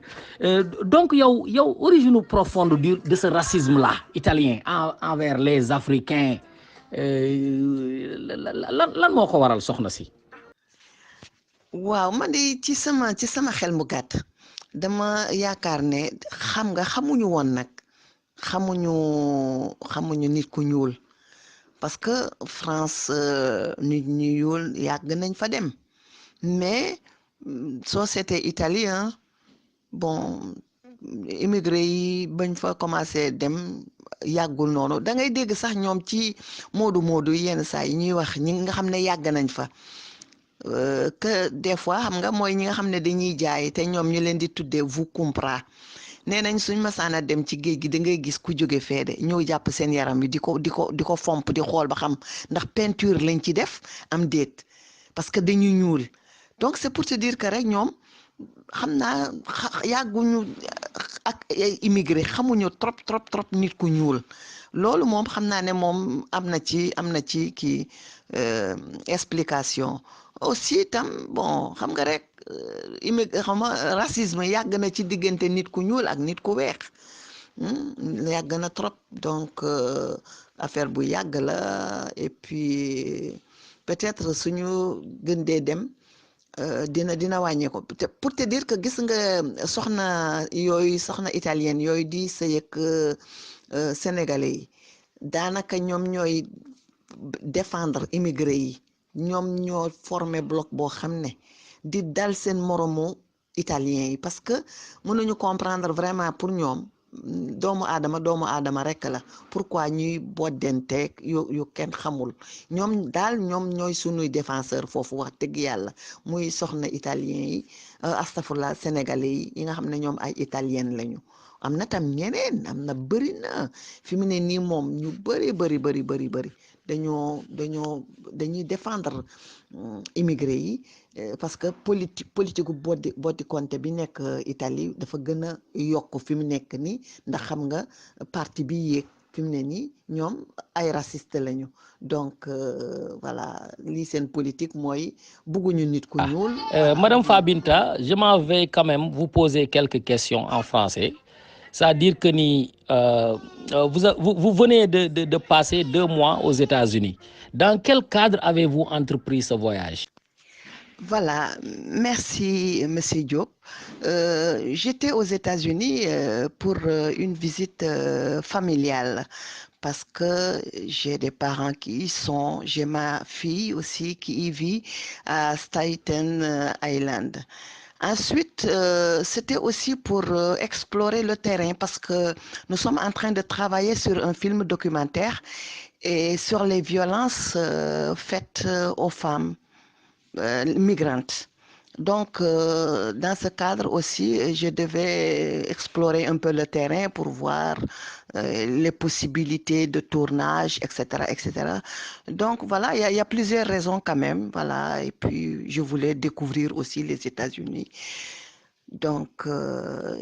voilà, beaucoup de choses quand même qui ont fait que j'ai effectué ce voyage. Voilà, madame, en tant que professeur, écrivaine et pédagogue, est-il plus aisé de faire passer un message par le ludique, c'est-à-dire par le récréatif, par le jeu? Vous pensez à l'heure des téléphones intelligents, des tablettes, des jeux interactifs et autres gadgets, peut-on encore considérer le conte comme étant un moyen d'éduquer comme avant? Ah oui, vraiment, je pense bien que le ludique quand même joue un rôle très important dans l'éducation de l'enfant. Et le conte aussi, parce que j'utilise, en Italie, j'utilisais beaucoup le conte pour parler aux enfants, vous voyez. Et puis même chez moi, en tant que grand-mère, j'utilise le conte très souvent pour lancer des messages aux enfants. Parce que souvent, la moralité, vous savez, la moralité du conte est toujours éducative. Donc, j'apprécie vraiment le conte comme moyen éducatif. Bon, les gadgets et autres, c'est vrai, on est à l'heure de l'Internet. Mais quand même, n'oublions pas nos valeurs. N'oublions pas nos comptes. En tout cas, moi, je privilégie ces moyens, le compte, les jeux traditionnels. Je les privilégie vraiment au détriment des tablettes, des téléphones qui ont vraiment changé négativement, qui ont impacté négativement sur la vie de nos enfants. Parce que nos enfants ne lisent plus. Et donc, si on ne lit pas, on n'écrit pas. On n'écrit pas bien. Vous voyez, hein, si on vous écrit un message, là, c'est truffé de fautes et tout. Mais la faute, c'est les TIC, les nouvelles technologies de l'information hein, qui ont envahi nos maisons. Hein, et nos enfants ne peuvent plus s'en passer. Donc, je pense bien que il serait vraiment Voilà, bien. madame. Aux États-Unis, vous avez participé au tournage ou à la diffusion d'un film sur la violence faite aux femmes. Mais comment expliquez-vous cette recrudescence des violences envers les femmes africaines, surtout au sein même des couples dont les familles se connaissent et se sont même parfois corrélées avant même l'union du couple concerné? Hein? C'est-à-dire, il y a des gens d'un même village, d'une même ethnie, qui unissent leurs deux enfants en mariage et à la fin, le mariage se termine par un meurtre, par des violences inexplicables. Comment expliquez-vous, madame, cette recrudescence des violences envers les femmes africaines? Voilà. Non, pour le moment, nous n'avons pas encore initié le tournage. Bon, nous attendons. Ce sera certainement pour très bientôt. Inch'Allah, nous allons retourner aux États-Unis pour le tournage parce que les États-Unis, quand même, font partie des pays que nous avons ciblés pour le tournage du documentaire. Enfin, les raisons sont multiples. Les raisons sont multiples. On ne peut pas, je ne sais pas, il n'y a pas une seule raison. Voilà. Il y a d'abord, comme je le disais tantôt en Wolof, il y a le manque de communication. Hein. Il y a ces couples qui sont là rien que voilà, pour la galerie, des couples qui ne se parlent même pas. Il y a beaucoup de causes aux violences. Et moi, je l'ai dit, bon, j'ai participé à une émission sur les violences faites aux femmes. Il y a d'abord les violences verbales. Bon, vous savez, ce sont ces violences verbales qui souvent amènent les femmes en psychiatrie parce que j'ai travaillé avec beaucoup de femmes qui ont été victimes de ces violences verbales. Alors, si la violence verbale s'installe, bon, on y prend garde, ben, ça se termine par un crime, malheureusement, et c'est ce qui arrive parce que souvent, il y a des signaux. Il y a des signaux et c'est dommage quand même que les autorités des pays d'accueil n'arrivent pas à déchiffrer ces signaux à travers ces femmes qui sont souvent en psychiatrie ou bien ailleurs. Et souvent, il y a des violences aussi physiques. Hein. Il y a tout cela que les femmes vivent avant que l'homme ne passe vraiment au meurtre. Et malheureusement, les autorités voilà, ne font rien pour empêcher cela. Parfois, ils pensent que voilà, c'est des querelles entre eux, époux et tout ça. Mais non, mais c'est plus profond que cela. Donc, c'est dans ce sens que nous, on voudrait sensibiliser aussi vraiment ces pays d'accueil sur la nécessité de Madame, faire pour preuve en de revenir à la violence, on enregistre aussi une recrudescence des violences au Sénégal, c'est-à-dire les braquages, les crimes de sang, les viols, etc. Pensez-vous que cela est dû au manque de repères dans la société ou cela résulte-t-il d'une mouvance générale du monde? Je pense qu'il y a tout cela, hein, parce que, bon, il y a quelques années de cela, ces violences auxquelles on fait face n'existaient pas. Bon, peut-être aussi, d'aucuns diront que c'est la pauvreté. C'est vrai, bon, la pauvreté, mais quand même, ça ne doit pas être une raison hein, pour passer à ces violences. Mais c'est ce que les jeunes qui font ça, qui font des braquages, hein, des agressions et tout, ben, ils doivent peut-être être encadrés hein, davantage. Hein, parce que quand même, on ne peut pas passer toute sa vie à braquer. Ben, ils n'ont qu'à aller chercher du travail. Hein, ils n'ont qu'à se débrouiller comme les autres. Mais c'est la vie facile qu'ils veulent, ces gens-là. Et c'est dommage quand même. Hein. Ils peuvent tout faire dans la vie, même aller au marché et porter des sacs sur la tête. Mais c'est mieux que d'agresser les pauvres citoyens. Hein. Mais ces citoyens-là, ils se réveillent peut-être à 4 heures du matin, ils vont bosser. Et pendant ce temps, qu'est-ce qu'ils font eux? Ils dorment. Mais ça, c'est la vie facile. Ben, ils n'ont qu'à aller travailler comme les autres hein, au lieu de s'adonner à cette violence-là. Vraiment, moi, je ne peux pas donner une explication. Hein. Bon, c'est vrai, des gens essaieront de dire, voilà, c'est la pauvreté, c'est la faute de ces... Non, c'est pas la faute à quelqu'un, hein. C'est la faute à ces gens-là même qui agressent. Parce qu'ils n'ont qu'à aller travailler. Hein. Il faut travailler dans la vie si on veut avoir quelque chose. Mais si on se met à agresser, hein, à violenter les gens, c'est trop facile. Hein. Moi, vraiment, je ne suis pas d'accord avec ces gens-là. Et je n'ai pas d'explication non plus. Il n'y a pas d'excuse pour ces gens-là. Ils sont fautifs. J'en arrive La maintenant loi doit... vraiment à la toute dernière question, Madame Fabintelo. Mais je vais rappeler aux éditeurs que nous avions eu l'honneur d'accueillir sur ce plateau votre radio préférée, Sunuker FM, la radio africaine de Los Angeles, une écrivaine, professeure d'espagnol à la retraite, une bénévole et intermédiaire entre les autorités italiennes et les émigrés sénégalais en Italie. Madame, je trouve que votre combat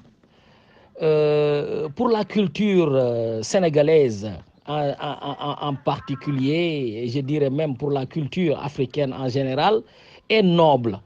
Maintenant, je voudrais savoir, si vous aviez, s'il vous fallait, je dirais, s'il vous fallait définir le Sénégal à une personne qui n'y a jamais été, que lui diriez-vous? Je voudrais savoir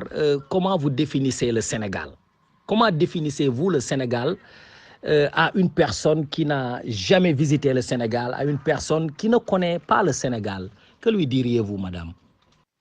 Eh bien, je dirais que le Sénégal, c'est le pays de la teranga. Voilà, et c'est ce que je dis aussi aux Italiens. Le Sénégal, c'est le pays de la teranga. Il y a l'accueil, il y a la chaleur humaine, vraiment de très bonnes choses qu'on peut découvrir au Sénégal. Et c'est ce que aussi j'essaye de véhiculer à travers mes poupées. Nous en arrivons au souhait. Avez-vous, Madame, un souhait à faire pour votre pays? Le Sénégal vient de réélire le président Macky Sall pour un deuxième mandat. Que souhaitez-vous à votre pays? Ben, je souhaite la paix, rien que la paix, que nous vivions dans la paix et puis que le président aussi fasse appel à tous ces candidats malheureux pour qu'on bâtisse ensemble un Sénégal nouveau, prospère. Voilà. Voilà, nous en arrivons à la fin de cette interview. C'était vraiment un plaisir pour moi d'accueillir sur ce plateau de Sunuker FM, la radio africaine de Los Angeles, Madame Fabinta Lo. Mais quand même, je voudrais savoir, enfin, ce qu'on pouvait vous souhaiter, Madame Fabinta Lo. Que pouvons-nous vous souhaiter, surtout par rapport à vos projets, les projets que vous avez, c'est-à-dire le projet de lutte par rapport à ce combat identitaire pour nos enfants. Madame, que pouvons-nous vous souhaiter? Merci vraiment, Monsieur Diop, de m'avoir invité sur ce plateau de la radio Sunuker, la radio très écoutée vraiment partout dans le monde. Ben, qu'est-ce qu'on peut me souhaiter? Ben, que tous les projets, que tous nos projets aboutissent, qu'ils soient tous réalisés et cela pour le bien de notre cher pays. Voilà, c'est tout ce que je souhaite, que tous nos vœux soient réalisés et les vœux de tout le monde aussi, que tous les vœux soient réalisés et ce, dans la paix. Merci.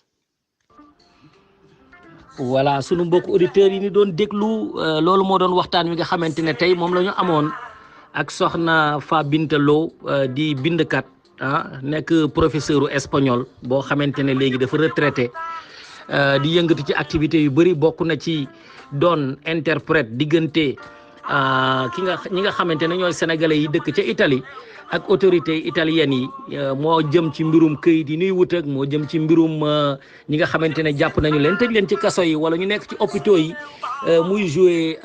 rôle interprète kooku moo nekkoon sunu invité mais aussi mu doon une battante boo xamante ne mooy xeexkat ci wàllu culture ak wàllu identité africaine di defar ay poupées yoo xamante ne ay nit lu ñu loolu lañu comme ñun rafet bay bëgg a dee xam naa ku ci bëgg a xam dara dañu ko jox kàddu gi mu wax site internet am yi nga xamante ne moom la yore wala moyens yi nga xamante ne war nañ cee mën a jaar avec le développement de la technologie ba mën koo contacter mën a jënd ci poupées yi nag may ko sunu doom yi ndax ñu mën a xam kooku mooy ki nga xamante ne tey moom la ñu invité woon madame xanaa ñu jox la rek kàddu gu mujj gi nga xamante ne moom ngay tàggoo ak sunu mbokku auditeurs yi jox leen message boo xamante ne xëy na message yu tàggoo la mais aussi message boo xamante ne da leen di permettre ñu réfléchir par rapport ak sa yow li ngay yëngatu mais aussi par rapport ak monde bi ni muy changer avec le développement de la technologie mu doon message boo xamante ne daal dina jëriñ émigré yi nekk Italie ak ñi nekk feneen fu ñu mën a nekk ci àdduna bi mais aussi contact boo xamante ne ñoom it ku la soxla rek waaw Njawar man damay lay njëkk sant bu baax wax dëgg yàlla parce que tam jël sa rajo pendant des heures nga jox ma kàddu may wax ak askan wi nekk na wax dëgg yàlla loo xam ne kenn mënu la koo fay sunu borom daal moo la ko mën a fay yàlla na la ko yàlla fay ci ni mu gën a rafete yow nag yaa xam li nga bëgg yàlla na la ko yàlla defal ci barke Muhammad sallallahu alayhi wa sallam waaw li may wax sama mbokk immigré yi mooy rek ñu fonk sunu cosaan nañ fonk rek sunu cosaan su ko defee dinañ gis njëriñ li daal ndax ku ci nekk fa nga toog yow yaay représenté sa réew donc li nga am ci lu rafet rek nga woon ko waa réew ma day tax rek yow ci sa bopp ñu gën la fonk kon boog message baa ngoogu pour poupée yi nag am naa benn page Facebook Kër Doomu Sagar la tudd maison des poupées africaines sinon tam képp koo xam ne rek bëgg nga jokkook ñun mun nga jokkook sunu kër amul benn problème incha allahu rabbi message bi dina egsi encore une fois merci beaucoup Njawar merci à la rajo sunu kër ca kaw ca kanam jërëjëf. ku mbokk yi kooku moo nekkoon soxna Fabinta Lo moo nekkoon sunu invité tey ci seen émission en toute objectivité ñu waxtaan ak moom waxtaan wu xóot déglu ngeen ko ñu leen di gërëm bu baax ci seen ku ci nekk ci sa tur ak sa sant di leen ñaanal jàmm di ko ñaanal Sénégal di ñaan yàlla nañu sàmm saxal ñu ci lislaam aar ñu musal ñu ci musiba ak balaa ak déegu ñaaw aar ñu ànd suñu njaboot te yaral ñu leen di dox rendez-vous nag beneen samedi ci beneen émission en toute objectivité di wax comme d'habitude vive le Sénégal et gloire à sa jeunesse vive le Sénégal et que cette gloire triomphe sans cesse.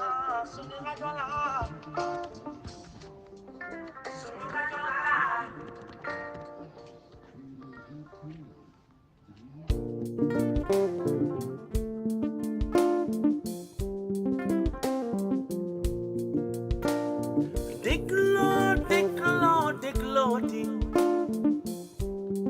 sunu kër FM seeni kër laa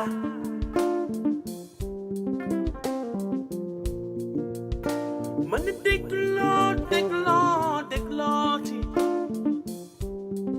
sunu kër FM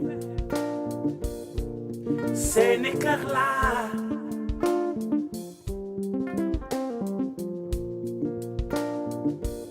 tax ba ñëpp di waxtaan ci Sénégal suñu réew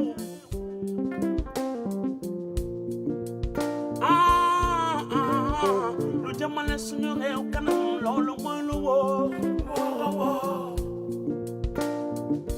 ñëpp joxe seen xalaat maam lu jëmale suñu réew ba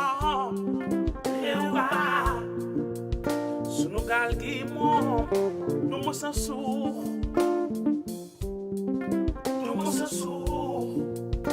man di déglooti sunu kër FM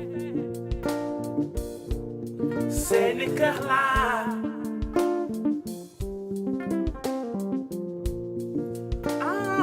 sama gaa ñi déglooti sunu kër FM